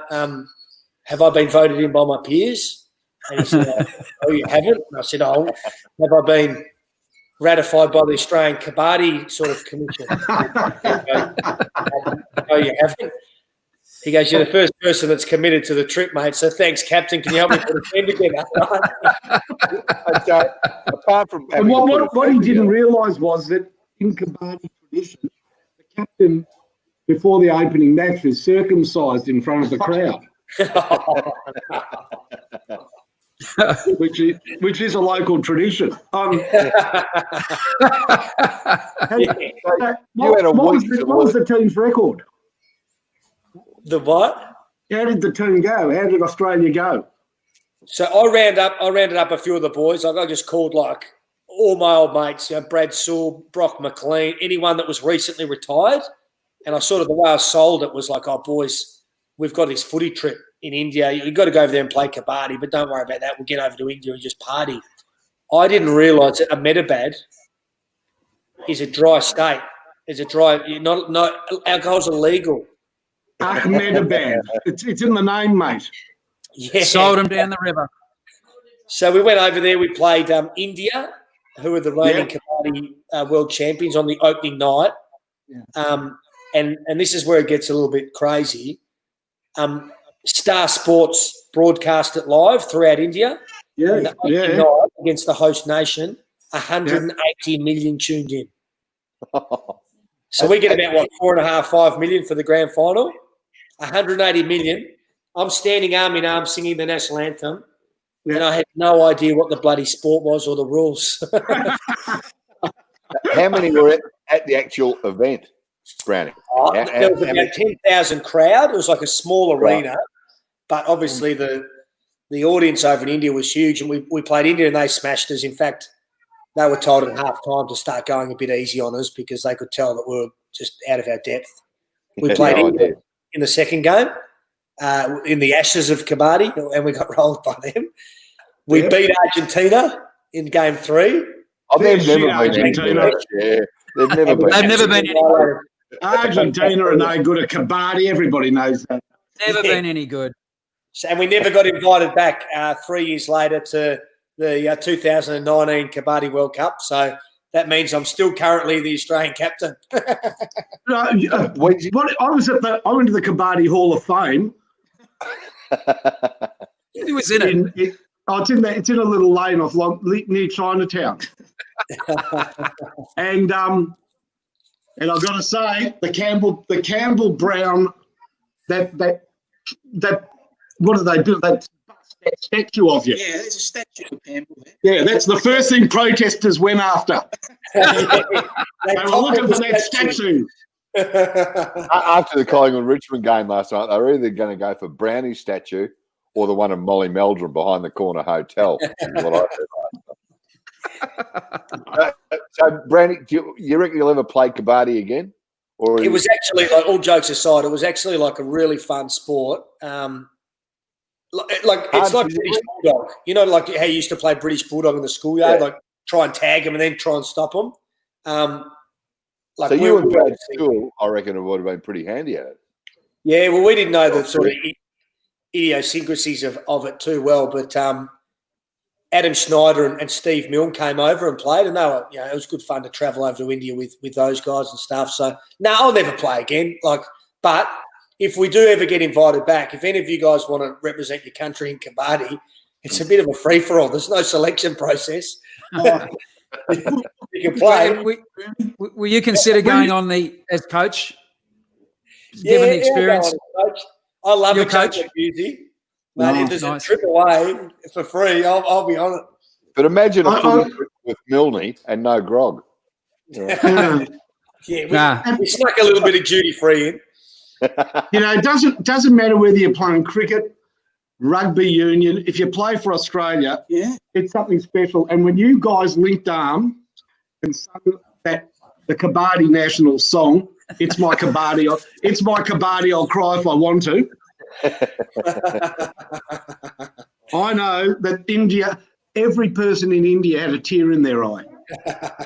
180 million of them. Yeah, that's true. But, hey, that was at the start of the game. By the end, not 180 million. They were off watching Indian Big Brother. Income, I couldn't leave the hotel without police escort. And it's not the first time you've had to say that. Yeah, but usually they weren't there protecting me. They usually coming to arrest me. You're lucky you didn't cause an international incident. When you've got Brown, Milne and Schneider in the national team, it's just trouble waiting to happen, surely. So you're the equal national games record holder with 3. Correct. How do you actually score in the game, Brownie? Seriously. I watched a bit of it, but I honestly couldn't work it out. So per person that you tag, you get 1 point. Right. And if you can get a 3 in 1, it's like considered like a double. You can get a double. It's called a menage a trois. Correct. That's the correct term. The opposition, obviously, if you go into raid and they can tackle you and stop you getting back, well, then that's a point to them. Yeah. I got another game for you, Brownie. It's played. I think it's in Florence or somewhere like that, and they play it north, south, east, west in some little town. Now it's played with like a goat. It's been made, like the old in the old days they used a goat. They stitched it up and filled it full of stuff, and you had to get the goat from one circle into another circle at the other end, and it's a bit like a football field size. Yeah. And the whole town turns out. There's a whole mob of people. I can't think of the name of the sport. Rambo 3, Busey. Sorry, Troy, what was that? They played that in Rambo 3, the form of that star. On horses. They played that on horseback. On horseback. So the same sort of game, but what they do is there's only that one person with the goat, and the rest of them have to defend that guy. Now they do it by foul or fair means, and they punch the suitcase out of each other, and literally people do actually die when they're playing this particular sport. So, Brownie, if you're up for it, I'll find out the name of it. I'll get you a gig. You want me to play it? There can be fatalities.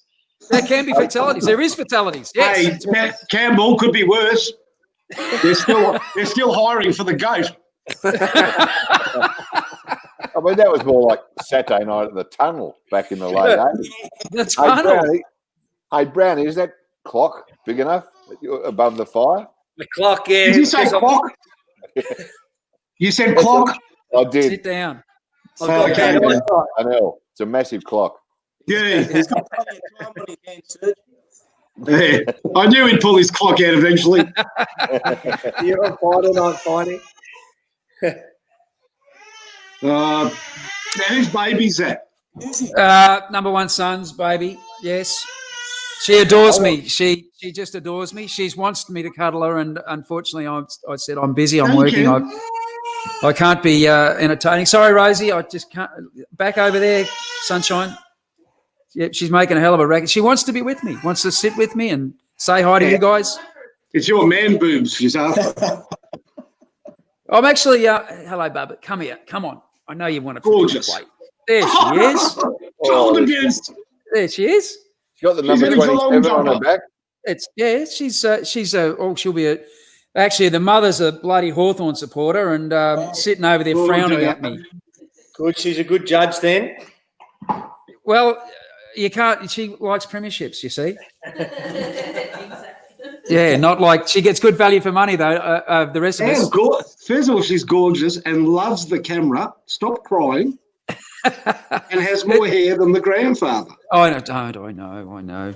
You can't help that haircut, mate. But you had a good box of hair when you were playing. Oh, mate, that's you got to remember. I'm 55 now, so that's a long time ago where there was still some feathers on the scalp. I'm 55 too. Isn't it a shit age? You know. I realised something when about 55. Not that it matters because I'm happily married, but it's the age I reckon where any girl that finds you attractive is anybody that would find you attractive is probably too old for you anyhow. It's just we've clocked over into Nans and friends of Nans. Well, hello, the big fella. Oh, he's hit the post. Asava. I'm not having a drink on that. No, he did all right. All right, what's that? Nudged over. Yeah, my wife always says whenever there's a point, a goal point difference, the handy point. I say I prefer to see a bloody handy goal, sunshine. The old handy point only come in the last 5 seconds. Really. I say fuck the handy point. Go for a goal. The old handy point. That you know what? The handy point that made. Who was the big Carlton ruckman? He came from Richmond. Hampson, the one that they booed. Sean Hampson. The one they booed. He could not kick. He could not. They booed him at both clubs because he kicked a lot of handy points. Most ruckmen did that. Megan Gale. I think that covers. I think that covers you for a lot of handy points. Absolutely. Give me Roy Hampson any day. Roy Hampson. Good morning, Melbourne. Damien Burke was good at kicking points. You're showing our age here. That's all I've got to show, mate. Oh, little man. Look at it. Oh, hello. Oh, wow. Oh, hello. He did it at St Kilda once. He ran into a goal square and missed it. What tonight, Gaz? Who should have been on Stanley then? You cannot be 30, you cannot be 30 metres clear in the goal square. Where was He's Laurel? always the best man on the ground tonight, Gary Ablett, isn't he? The minute. This is good. Yeah, he's supplied a bit of good stuff, Gaz. I got to admit, every time I look at the screen, I see Gary seems to have the ball in his hand. Yeah. Has Tommy Mitchell been a bit quiet for Tommy Mitchell? Yeah, I was actually thinking the same thing just before when he kicked out for a point just before, and I thought I haven't seen much of Tom Mitchell tonight. But young Gary's he's having a fair day. Yeah, he is. He's a good player, Duncan. Mitch Duncan. He is. That was a Stevie Day type of handball. Bet. He was always going to be a handy forward as he got older. I just feel like it took him a little while to embrace it, the fact that he wasn't going to be the gun midfielder still, and I reckon halfway through last year he realised that, no, this is my new role, and he could be a 40-goal forward, I reckon. Can I ask a question, as Mike Tyson would say? Yeah. After his early wonderful contribution, has Sean Burgoyne appeared? He's done some nice defensive things, but I'm not sure what the stats are. I reckon they're probably. I'm not even going him. I'm worried that might be off the pitch. No, he's definitely not off. Okay, Myers. Oh. Do you know much about this guy, Myers? Sorry, mate. Is Brian Myers a left footer? No, right footer. That was outstanding. Yeah. Sorry, Brownie. He strikes me as being another one a bit like Dalhouse, who would have been just a terrific junior player and has been able to take it through without being 6'5" and without having that obvious. Have a look at him. Yeah. If he arrived at your front door to take your daughter out, you'd slam the door on him. Yeah. But Yeah. And you wouldn't give him a $50 note at Nimbin either. no, that's sort of what there you go, Serge. There you go. Here we go. No, these pingers are fair dinkum. They're good ones. There you go. Yeah, He's one of those. But gee, he's that's one a of nice those- left foot. He's one of those kids, a little bit like Della, who really have to be forced onto their left to use it. So that, in fact, Brownie, is a really good goal. He's been good since he stepped out last year, hasn't he? Isn't it funny? Myers kicked a goal and Coles is where they bounced the ball. Very good. Yeah. See, It's working beautifully, the great man. Well, look, they've got Coles in the middle of the ground and Myers. Yeah.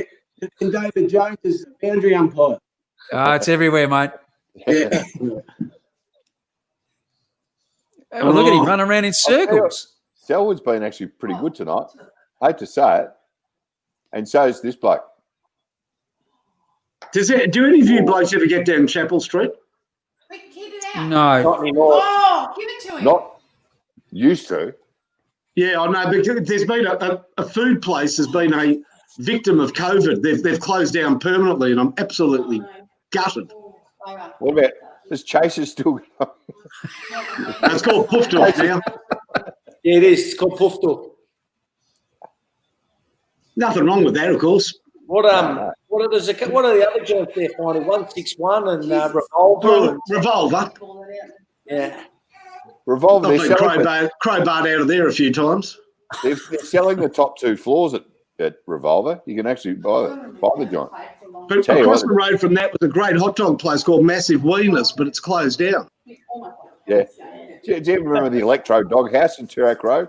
That was always Loved a good one. Electro Dogs, loved Rubens. Give me a hot dog anytime. You're a big Love Machine fan. Usually 3 No, a.m. didn't like Love Machine. Not for my Love Machine. Ran into a couple of footballers there, I must say. I was an innocent Geelong boy. I don't even know what you guys are talking about. Probably a good thing. Yeah. Geelong had their places. Was it the lyric? Well, no, I didn't go there. No. Oh, Beauty, you'd remember my old mate Stewie Harrison. I remember Stewie.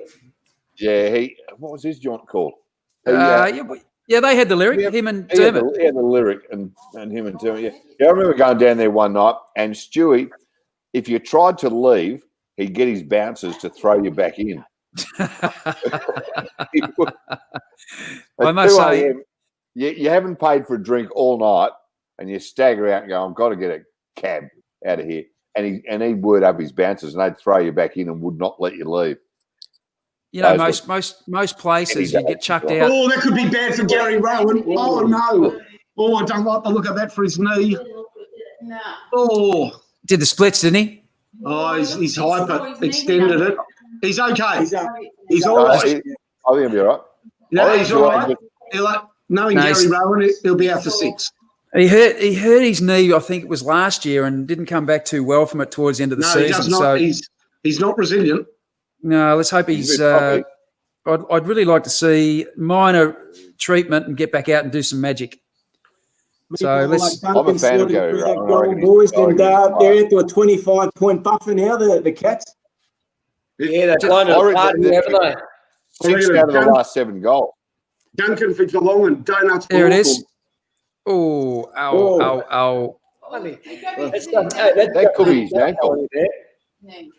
You know what that is? That's a That's strained young- medial. That's something only a young man could do. If I did that, there'd be a funeral tomorrow. You know what? Maybe a doctor or knee there, you reckon? I reckon he looks like he's going to recover from that pretty quickly. Yeah. Thumbs up. Otherwise, There we you go. normally They wait put on the O'Brien in the ruck. goodness. Is McAvoy off? Gee, they're starting to look good in the middle now, Geelong. Yeah, That's going to be intentional. Crowd's got it. Crowd Nuts on that. Yeah, crowd got that one for him. That's a crowd decision. Yeah, That's the- always. Never in doubt that. Yeah. Oh, I know, Rosie. You know, the That only photo. place I've ever been out in Geelong is Pancake Parlour, the Pancake Parlour. It's a Oh, that- very good pancake parlour. No, it's shut years ago. Well, as I said, 20 years ago. as I said, it had its issues. It did have its issues. Well, see, that doesn't do anything for their slogan. Remember, we never close. Obviously, Yeah, that's right. You know who ran Pancake Parlour? You know the whole story behind Pancake Parlour in Australia. No. Very interesting. Have a look at any Pancake Parlour in Australia. It's connected to a building, and you know what's in that building? Church of Scientology. Because when they came to Australia, they didn't get the permit to be a church, so they set up a business called the Pancake Parlour. Is that right? Hey, finally, this is a conspiracy theory I can really get behind. No, it's not a conspiracy theory. It's a fact. That's true. Really? Great story. Yep. It Now, obviously look it up. didn't do too well. You Google Pancake Parlour and Church of Scientology, and I'll win a $5 bet that you're double the. But no, it's true. So the church lost all their members here in Geelong. The football club started up and shut down the Church of Scientology in Geelong. And Pancake Parlour. Worst decision we ever made. Yeah. If you read Tom Cruise's player profile, it most enjoyable food pancake. So The Tabriz. it's a really We used to go down there on Shrove's Tuesday. They'd always have a pancake eating competition, and I was fairly good on the tooth. I'm a bit slow, but I can certainly stack it away. And I used to go down every opportunity I got to go down Shrove Tuesday. Boom, I'd be there. I'd even put the jumper on, represent, bring it on, I'd say. You know my memory of Pancake Parlour, first time I ever went there was in some sort of, I don't know, little Mallop Street or whatever it was called. And there was there's parking meters out the front of it. It still is. And then I saw the fine if you overstayed the time at the meter was $5. I said, book me twice. Horrible. $5 for a parking fine. I'll have that any day. Oh, mate. You could get it 2 short stacks for that. You can't Not anymore, you can't. What about There it is. There it is. outside toast and the pancake? Fine. That's Johnny. Oh, look at that. Fine. Who is that in there? Looks I like have they're having a bloody. all over them here. That, you know who that is? That's Rod L. Hubbard. L. Ron Hubbard. Yeah, L. Ron Hubbard maple syrup. Have a look at it. Yep. See, sugar, no good for you. Where did this come from? This just backs up my theory that there is a conspiracy theory going on here. According to the history of the Pancake Church of Parlour, Scientology have been watching us call the Geelong Hawthorn game and jumped on board. Yeah. You've got your Thetan count is up. You may well, Sergio, you may well be the new Australian elder of the church. No, he has a title. Is it the Scavage? What's his name? Scavage is in charge of him now, isn't he? Yeah, David Scavage. Train Scavage. He plays for St Kilda. Every club's got one. Hugh McCollum is offsider, you know. He's a good kick. Every club's got one of those. There you go, Serge. I don't think that you were taking that on board, mate. I thought you might finally was winding us all up there. No, There's Burgoyne. Great conspiracy theory, but I had no idea. I'm going to look into that deeply tomorrow. That's a good story. Over a pancake. And, mate, don't even begin to ask about South Melbourne dim sims. Oh, don't. Yeah. I'm just telling you. They used to be made in that building up the top of Hoddle Street, which is now Shots Emporium, which is where some of the underbelly boys used to send some of their victims through the dim sim. Well, I went to South Melbourne. There he is, David McScavage. There he is. Yeah. There's our man. Miss Cabbage. He writes his own detail too there, I think. Yeah. He's a piece of work, that bloke. Oh, yeah. What's her name from she's a good that actress, Leah Rimini. Leah Rimini. Oh, Yeah. She escaped. She was in the King of Queens. Yep. I tell you, I went to South Melbourne Market today, and I've got very bad news for fans of South Melbourne Market Sims. Bad news.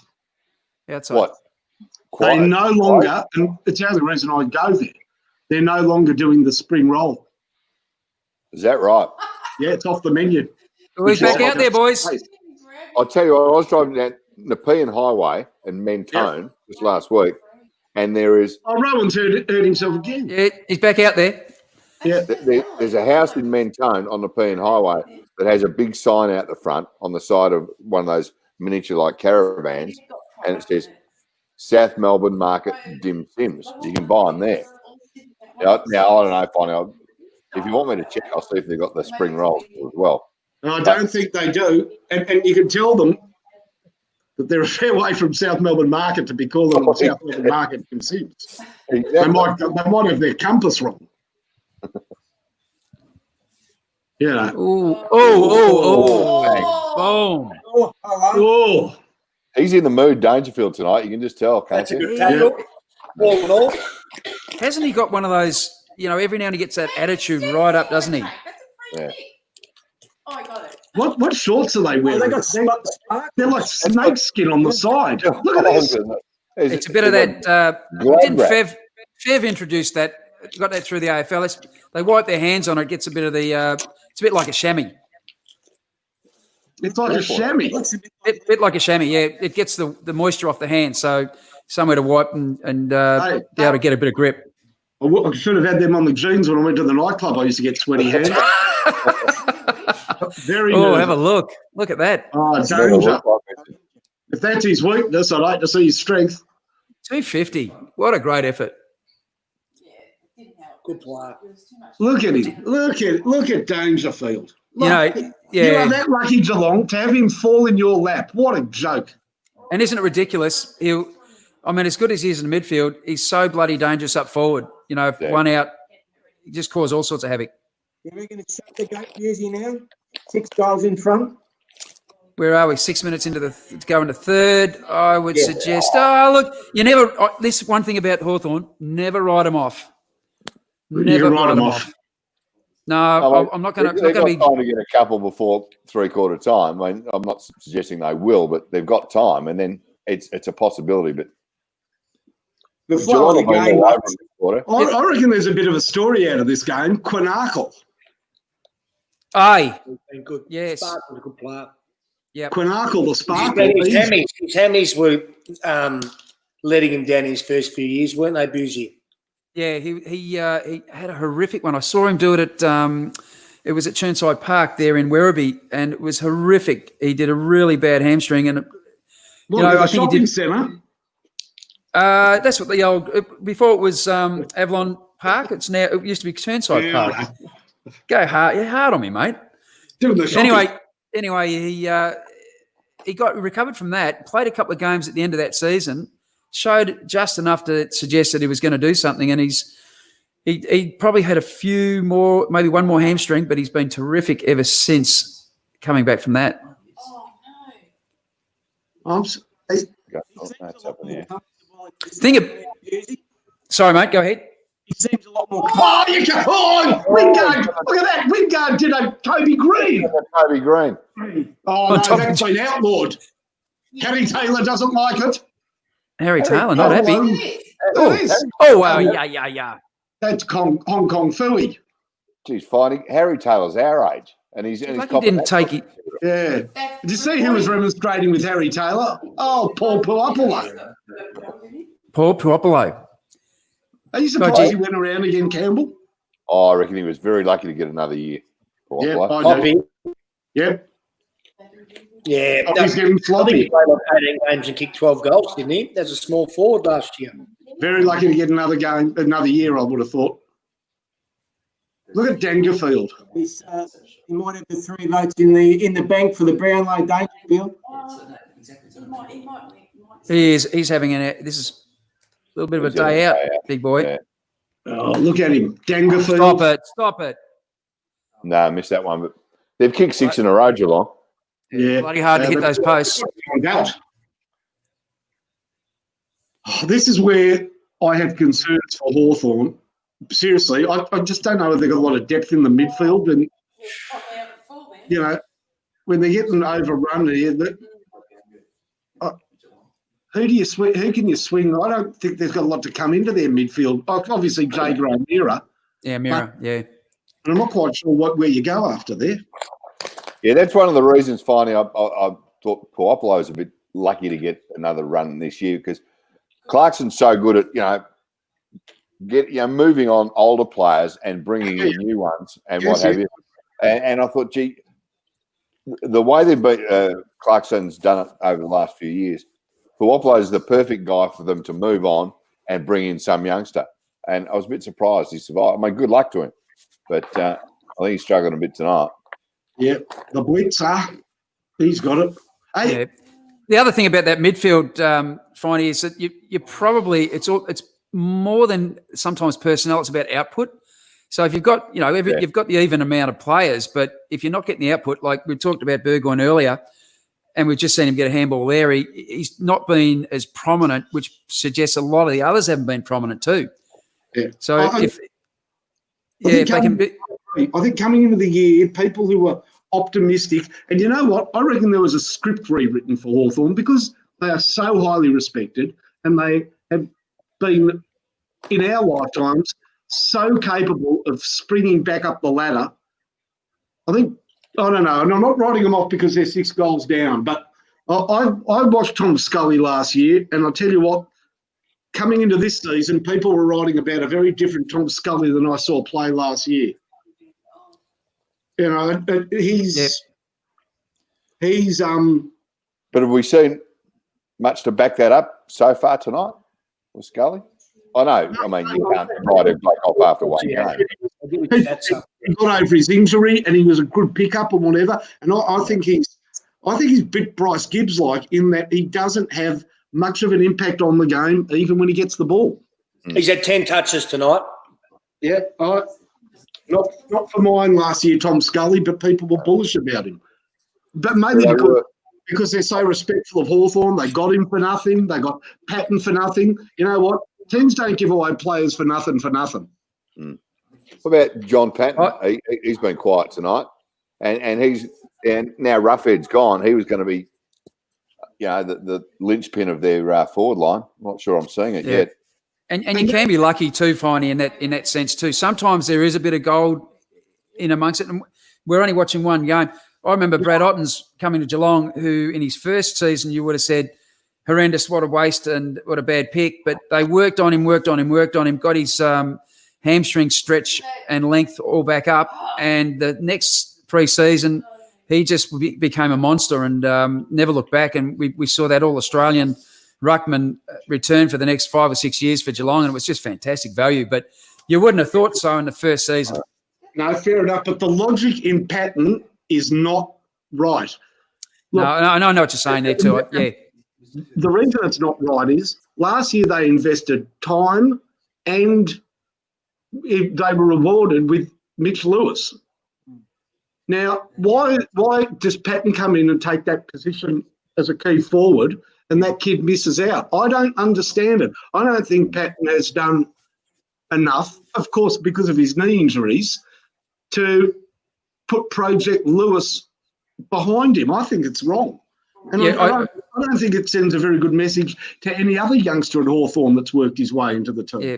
At the moment, we're looking at it and we're seeing the result on hope, and hope doesn't get results straight away. So, maybe the extra coaching, the new environment, all those things, we might see it later on in as time goes by. But, as you're 100% right now, doesn't seem to be any rhyme or reason.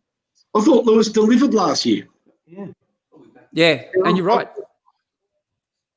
Hawthorn have been so brilliant at target recruiting, and I just thought that is not what they've done with Patton. It's not like the brilliant recruiting of Lake, Burgoyne, Stuart Dew. They were good gets, excellent gets. Yeah, they were all recruited for a reason. But only in hindsight, Finey. Yep. Only in hindsight were they great recruits. Yeah, but they were targeted for a deficiency within the team. If you ask why are they coming, it was to do this. Definitely Lake, no question. David Hale was another inspired choice. Yeah. Recruiting. They don't get many wrong. Yeah, but, to play Patton, you have to drop Lewis. And I did not play Lewis. I don't get it. I think you've got a good kid there. No doubt, but he might be better because of the presence of Patton, because Patton takes the number one defender and it allows him to just develop at his own rate. You know what I mean? Well, at the moment, it's allowed him to watch the game on TV.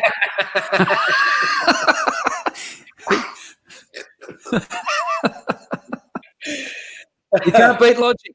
Oh, that's terrible by Burgoyne. That is so stupid. What would he do that for? Oh, Sean. Because it was Dangerfield, that's why. He's tackled him. He's got the free kick, and now he's going to get rubbed out for a week. Julianne, my wife, just gone berserk. She just called him a dick. Oh, That is silly. Yeah. That is that is exactly what they don't want. For You good cannot reason. do that these days. That was a great tackle. Until he Campbell browned him. Your name is also synonymous with that, Campbell. That's you, Brownie. That's you. Yeah. You know, there's like 7 things you can Campbell brown. ATM machine. Teammates. Hey, Brownie, we've had a message from a viewer who reckons you look like you're in an episode of Postcards. When I was post the fire, just swirling the Merlot. Yeah, just swirling the Merlot. You're lying back on the couch. You've got the lights on. You're wearing the salmon top. Yeah. You just I'm need just to stressing walk through the All shop. right, Patton, prove There me he wrong. is. There he is. General. Oh, that's a badly needed point. Oh, jeez. Finey, add that to the queue. Yeah, that's a badly needed one. How do you see the game You got the journey for you. Sorry? How have you seen the game of Parfitt tonight? Well, interestingly, I thought it was a bit quiet early, but I probably wasn't paying enough attention. But in the last quarter and a bit, I've been impressed. Work rate's been solid. Yeah. I like Parfitt. I think he's... That's a free kick. I like his new haircut too. That's a free kick. Against your son, by the way. Play on! Very lucky to get away with the Bills there in the back lane at that point in time. No, he plays a fair game. I'll tell you one thing about that boy Buse. He's a very consistent player, but God knows where he got the hope from. Well, yeah, that's a good question. There's only one sure thing you know in life. You certainly know who your mother is. Oh, Unless they got a mix up at the hospital. Oh, unless they get a mix up at hospital, and that's what she said. any tall tradesman around at that time? He's a yeah, beautiful. Well, I'd say the milkman in normal cases, but her father was the bloody milkman. Oh, crikey. He's tall. He's got a beautiful head of hair. I'm not saying anything, Jeff. He's as bald as a badger. There's it. Look at that, an innocent victim. Look at that. There's the ATM. There it is. Brownie. Yeah, bloody thing needs to spit out money. You know you've ruined that ATM's life. It winces when anybody tries to stick something in it. It's called a VOB, victim of Brown. I tell you what, you'd be There we go, pissed three-quarter these days to have your time. lunch cut by the milkman. I was sort of thinking at three-quarter time if the Hawks could have been within 10 points, could have been game on, but I reckon you might be right, boys. That third quarter, I don't want to. I'm not allowed to put the moz on it, but apparently I'm not allowed to speak common sense in this household. Hey, Sergio, I picked up on your comment. You're spot on. If you get your lunch cut by the milkman, I reckon the youngest milkman in Australia is about 90, 91. When was the last time we had milk delivered? Oh, exactly. I mean, these days you'd have your lunch cut by the bloke at the 7-Eleven or the teenager who stacks the shelves at Woolworths. Oh, mate, you know who's cutting lunches left, right, and centre? Tell me. Uber drivers. Correct. Uber drivers. Chop, chop. Nobody gives away free water for nothing. Yeah. It just goes to show what a clean car can do for you. Yeah, that's. Hey, if my wife gets in a clean car, that's halfway. You're halfway home with her. That bloke's already got me covered. God, Sort of. if he opens the door for her.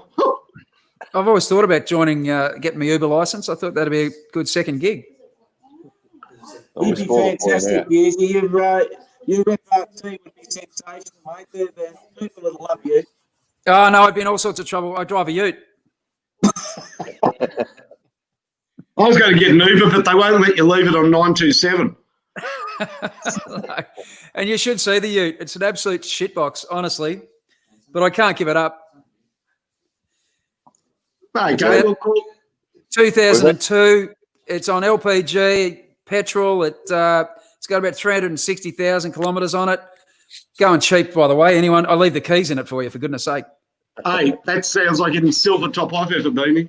I left it unlocked when I got home. And a car with the keys in it in Geelong, geez, that asking for trouble. That's not. It's a gift. Most cars here in Geelong are like that. It's a bit like, you go to a country town and there's always a town bike there. You can just go down to the pub, leave. Oh, sorry. No, not you. My dog's at the door. Come on, bro. Come on. He's the dog whisperer. Caesar Milan. Come on. What is it? Or there's an angry Uber driver at his door. No, they don't come to my place. See what the Right. equipment is at Serge. Yeah. Where do we see the state of play, boys? What can the Hawks do? Brownie? Oh, they're just going to have to throw caution to the wind and take the game on a bit more. But I reckon all their forwards have been pretty well held tonight by the Cats' defence. So I can't see them sort of – what do they need? They need 6 or 7 goals to win. I can't see them kicking that in the last quarter. Yeah, they're going to leave empty-handed, unfortunately, tonight. Yeah. Isn't it interesting? Geelong, when they play their best football, tie down their opposite forwards. And tonight being a perfect example, with the defence holding up quite well and keeping those key players down, allows their midfield to get their game going and manufacture goals. Because I don't think Tommy Hawkins, has he kicked a goal tonight? No, he hasn't kicked one, I don't think. He's been very quiet. So it's been done by Ablett and Parfitt and these young, and Dalhouse, these smaller guys getting off the chain a bit. Yeah. And Myers has been good, and Dangerfield has been every time. I mean, he's been the first half he was great in the middle. Now put him down forward. He's taken Sam Frost to absolute cleaners for the last 20 minutes. I reckon Harry Taylor's been all right. Yeah, you're right too. Yeah.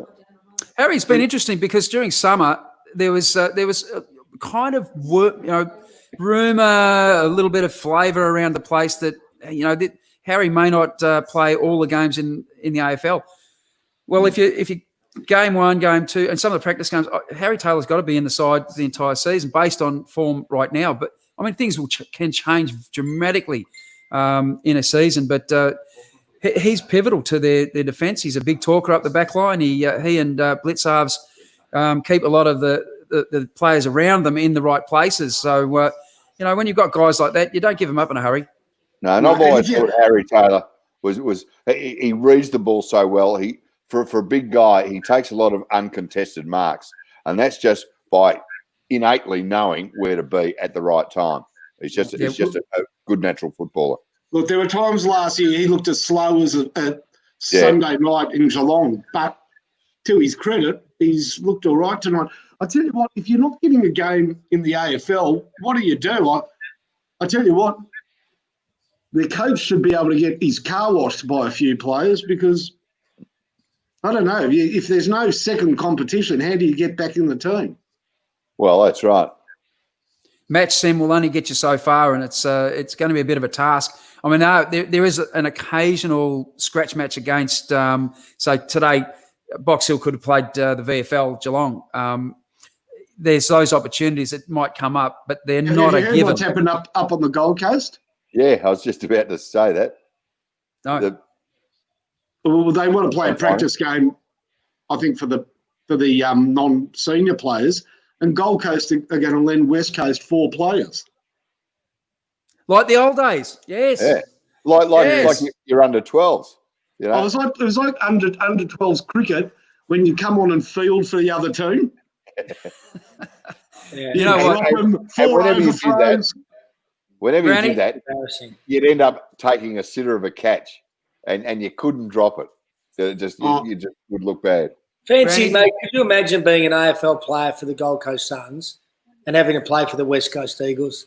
They're the only club in the competition that do that.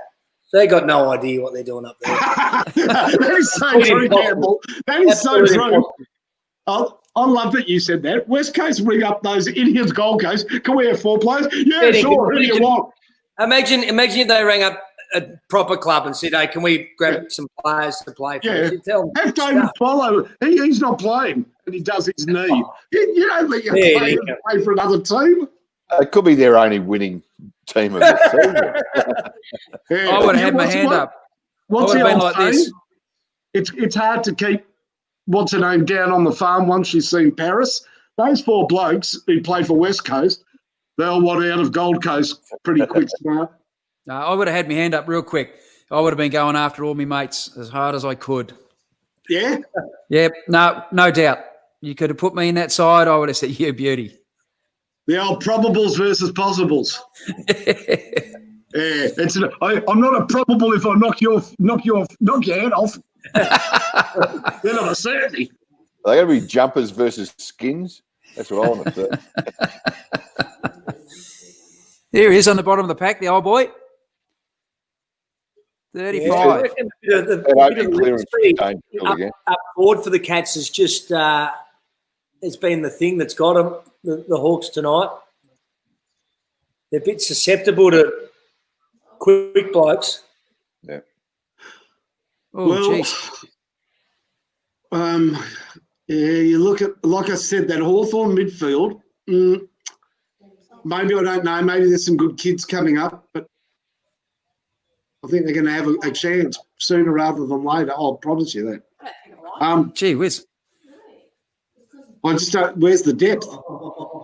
What's Hawthorn's midfield? Tom Mitchell, beauty. O'Meara, great. Liam Shields, great. Yeah, he's tagged danger a bit tonight. Yeah, Warple, no problems. Warple. He's a good player, Warple. Where do we go next? Probably, Scully. Scully and Isaac Smith on the wings. Yeah. Yeah. And so Warple, I reckon he's a terrific footballer. But Yeah, Warple's there. Maybe not in the midfield just yet. I don't know. Everyone's playing in the midfield right now. Hendo. Who else? They need 1 or 2 more, I reckon. If they're going to compete with the big guys, with your Richmond and Collingwoods and what have you. Yeah, they've got big midfield, big deep midfields. Yeah. And Geelong have found them out tonight. Yeah, have a look at Geelong's midfield. In the ruck. Oh, geez. Geelong's midfield. That was nearly there he is. Another one. Atkins. Geelong midfield, you've got Dangerfield, of course. Now you've got Mitch Duncan. You've got Quinton Narkle, who looks a very likely type. You lost Kelly, but you get Jack Stephen. Ablett can do a little running through the midfield if he likes. Selwood's not a bad player. And that boy there can play midfield too if he really had to. Yeah. Atkins. You know, they're Menegola. Yeah. He's actually gone all right tonight too. Yeah. Menegola. Yep. There's plenty of depth there, isn't there? You know, I'm not sure about the Guthrie's myself. Give Cam a job and he's terrific. He's okay, yeah, all right. When you let him off the chain, he gets a bit lost and doesn't really know whether to go forward or back. And then you've really just got to throw him down in defence and get him to start his game again. Yeah. But you know, even Geelong people, but they've got the numbers in that midfield. I'm just worried about Hawthorn's numbers there. Jack Stevens will be able to cut up opposition midfielders, no pun intended. Look, Jack's a great. I know Jack. I like Jackie, and I'll tell you what. Through to the keeper.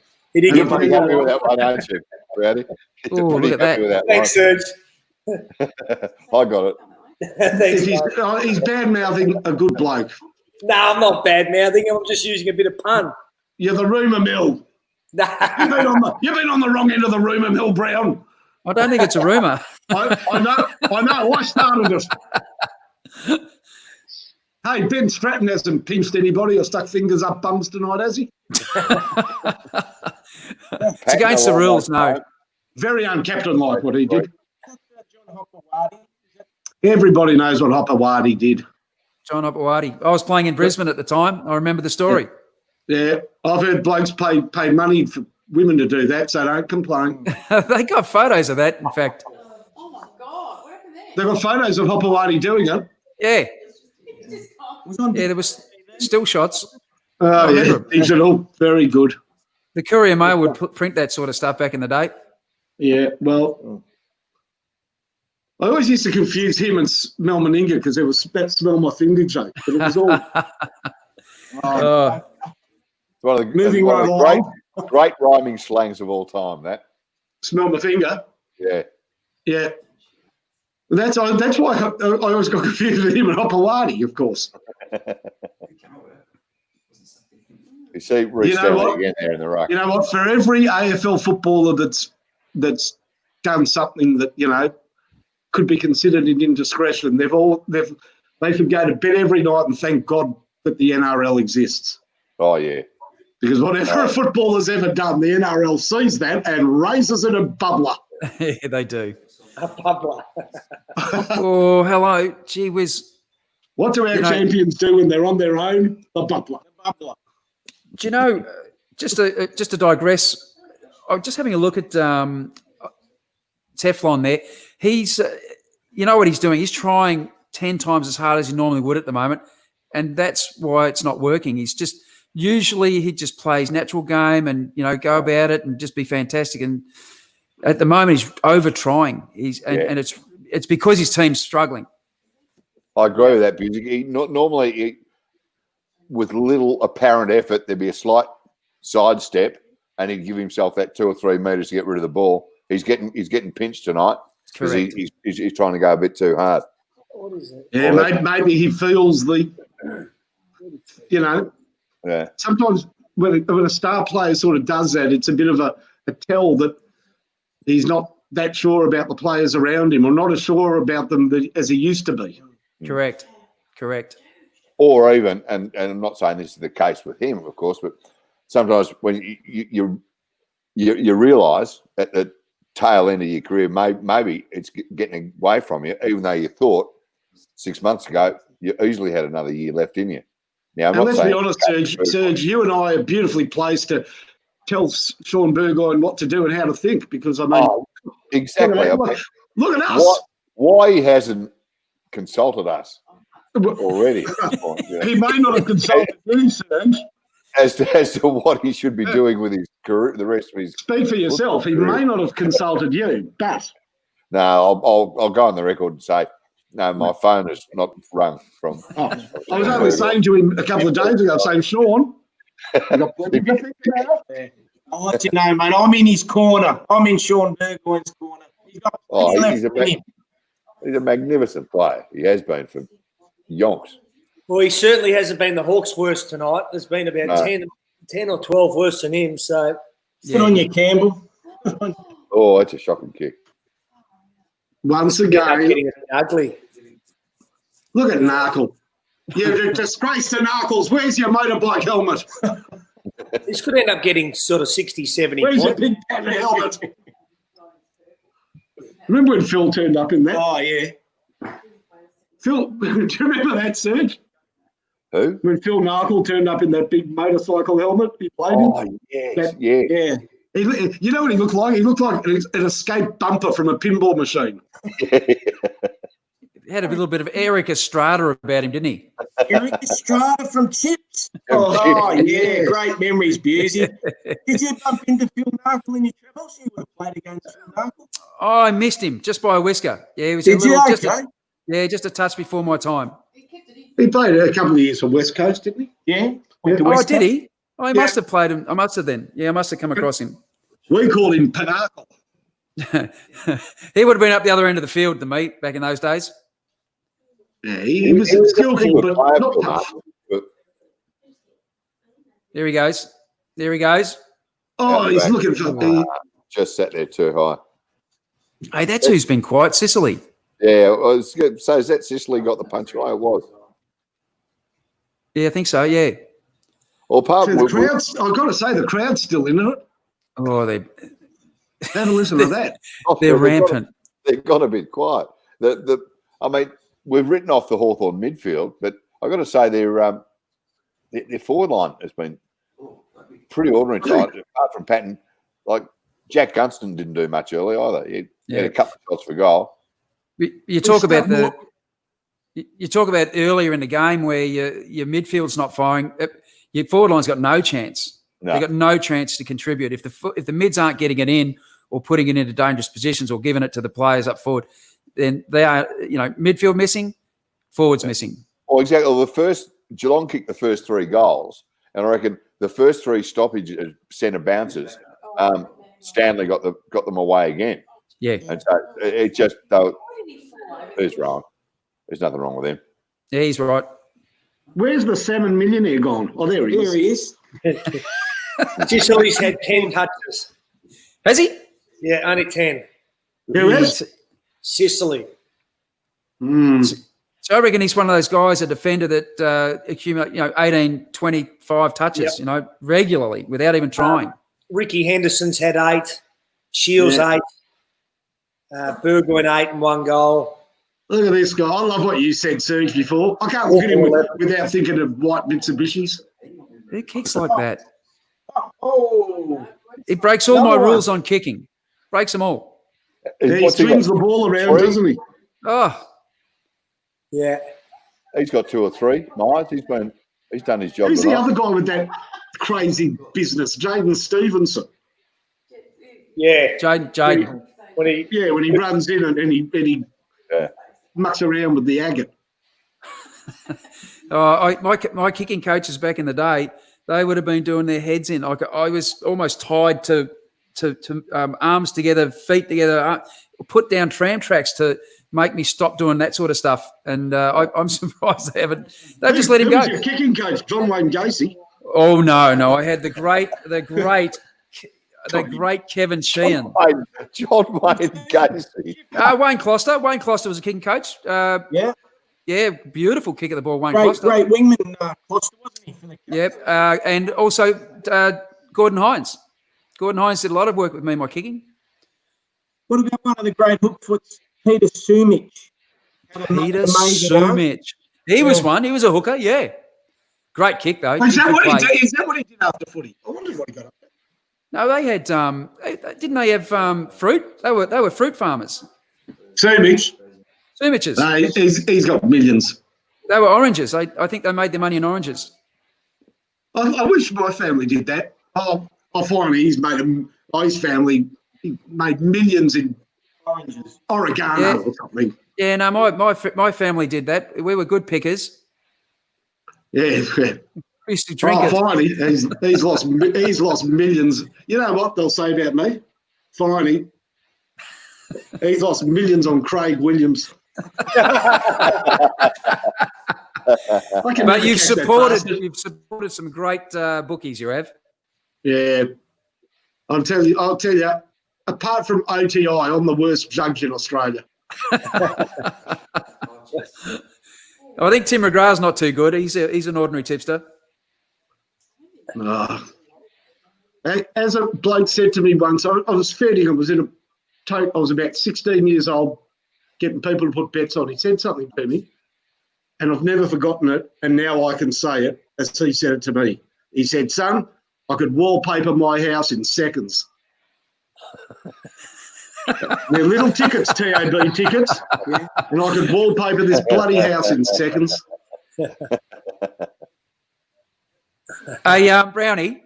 Yeah. Now, I don't know whether you're big on the horses, but football clubs are rampant with blokes that are hot tips and they love their horses and they all got partnership, ownerships and all that sort of stuff. How many blokes at Hawthorn? Oh, well, Croft was the ringleader.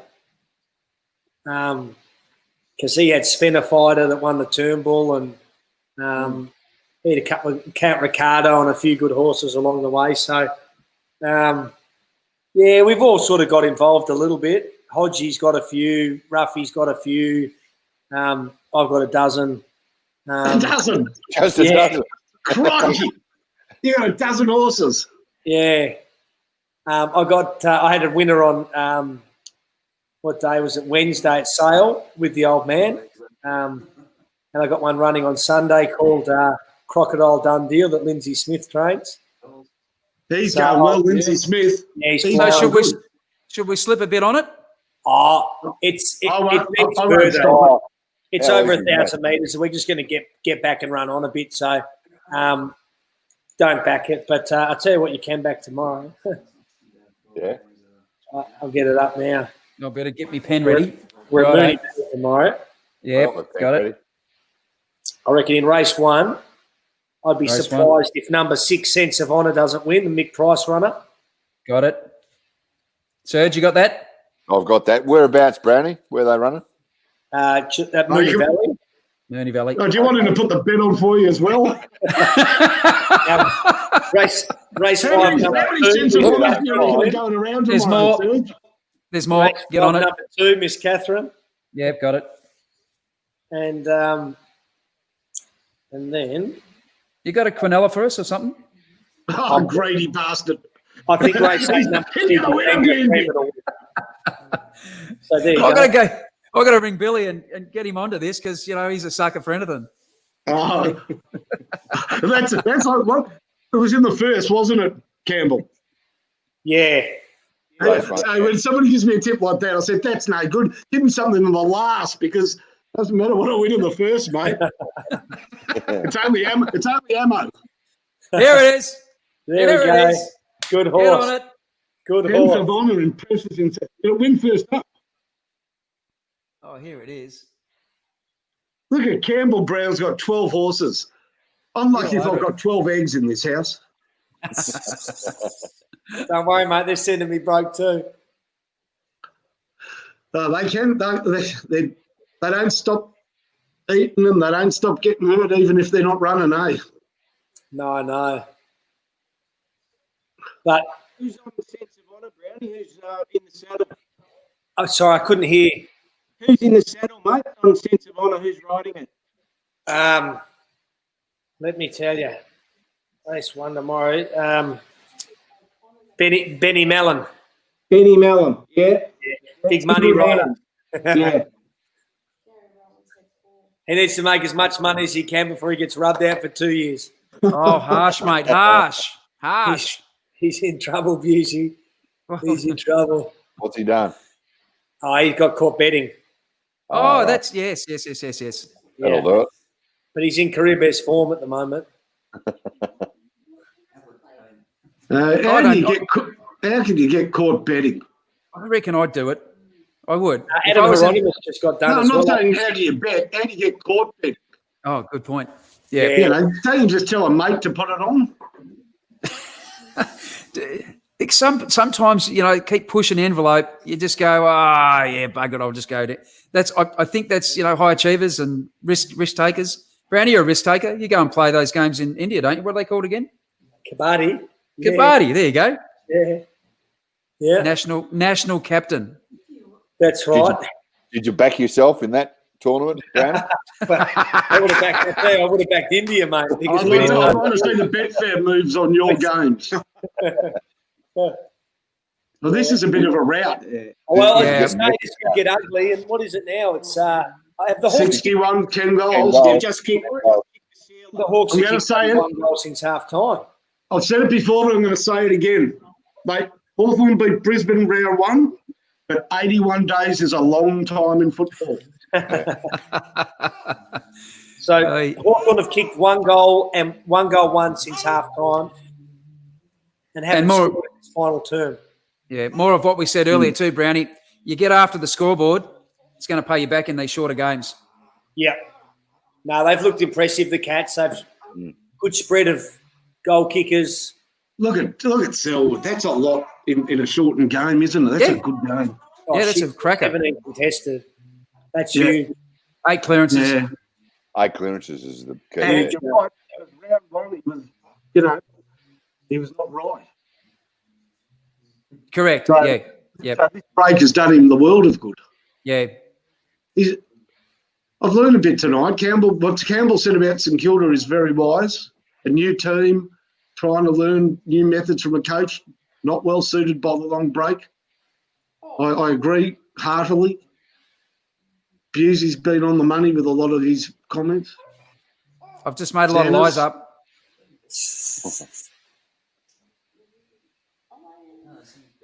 Are you upset that Asava Radigali is not called the Rat, Andrew?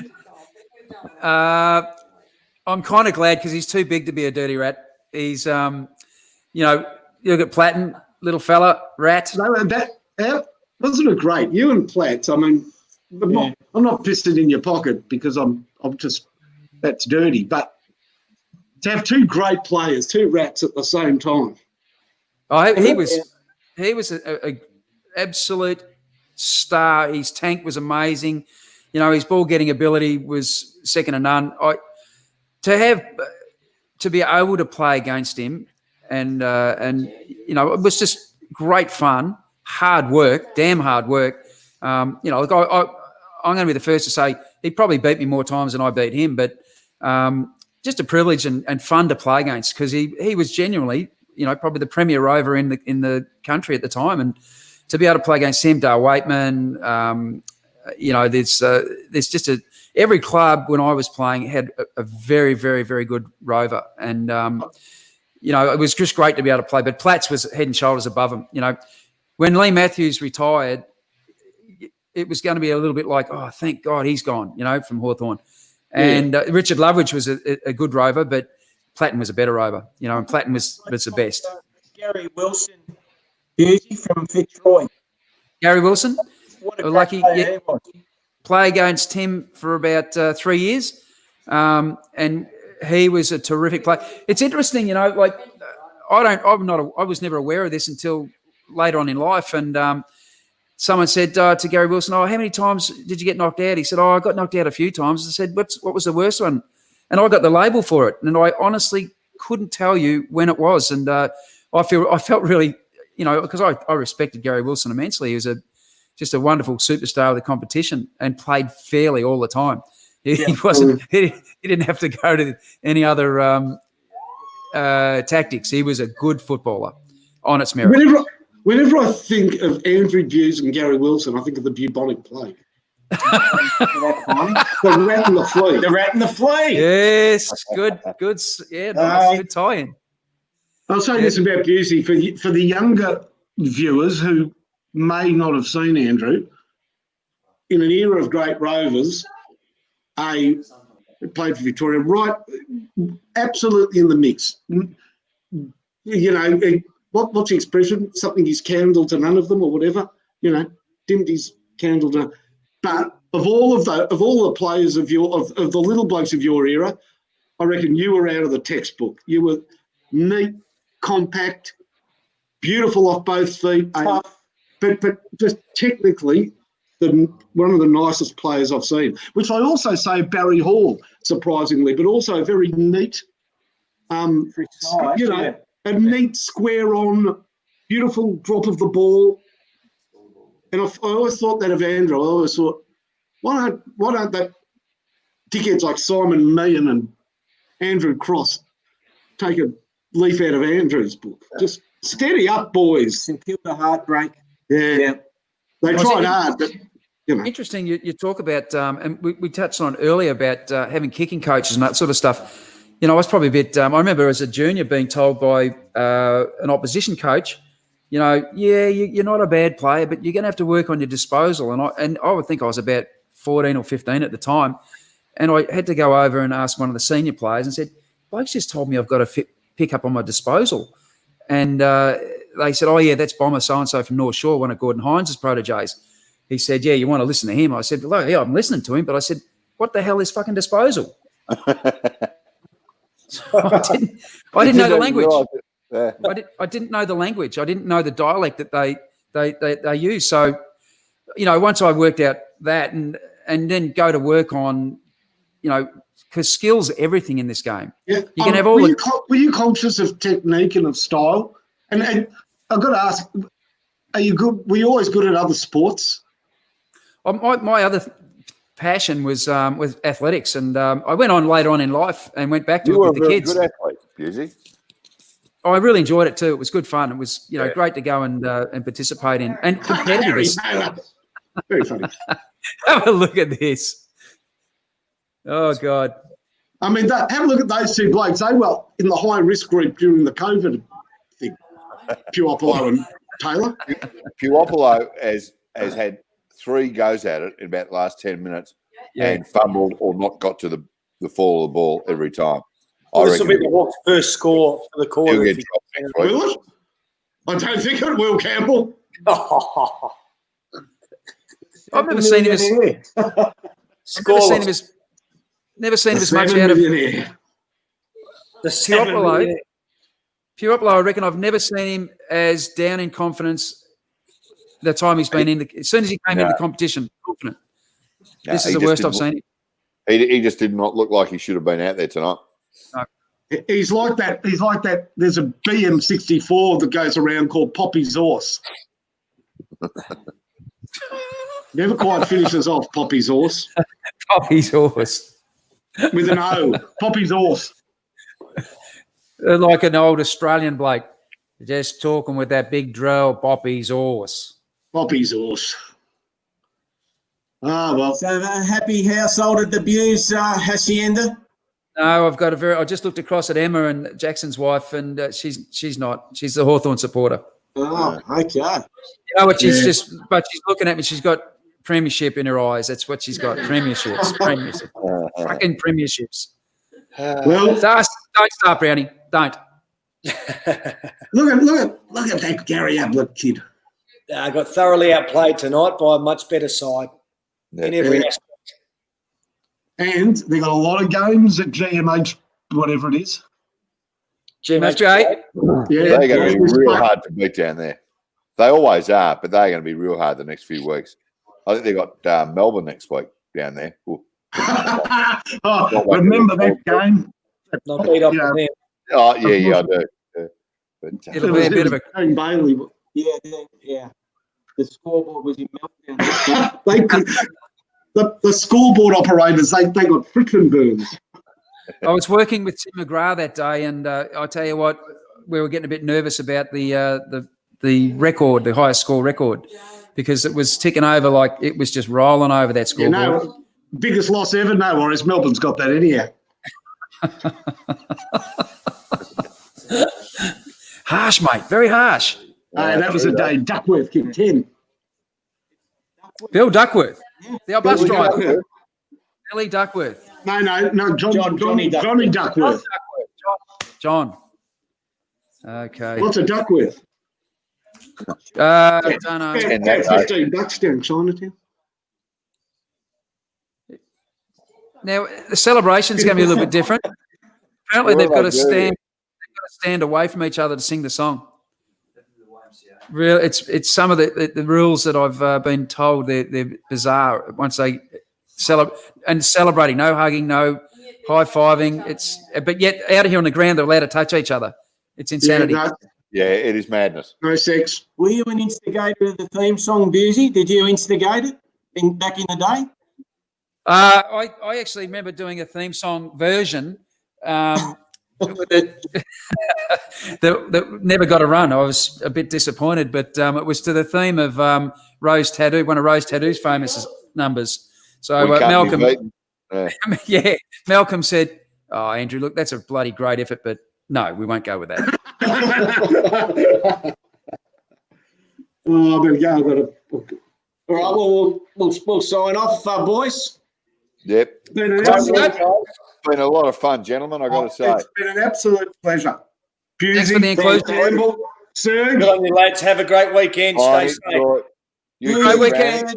Campbell. Fantastic, boys. Randy, you'll be getting a call tomorrow if Sense of Honour doesn't. Believe. See you guys. All right. Thanks, gentlemen.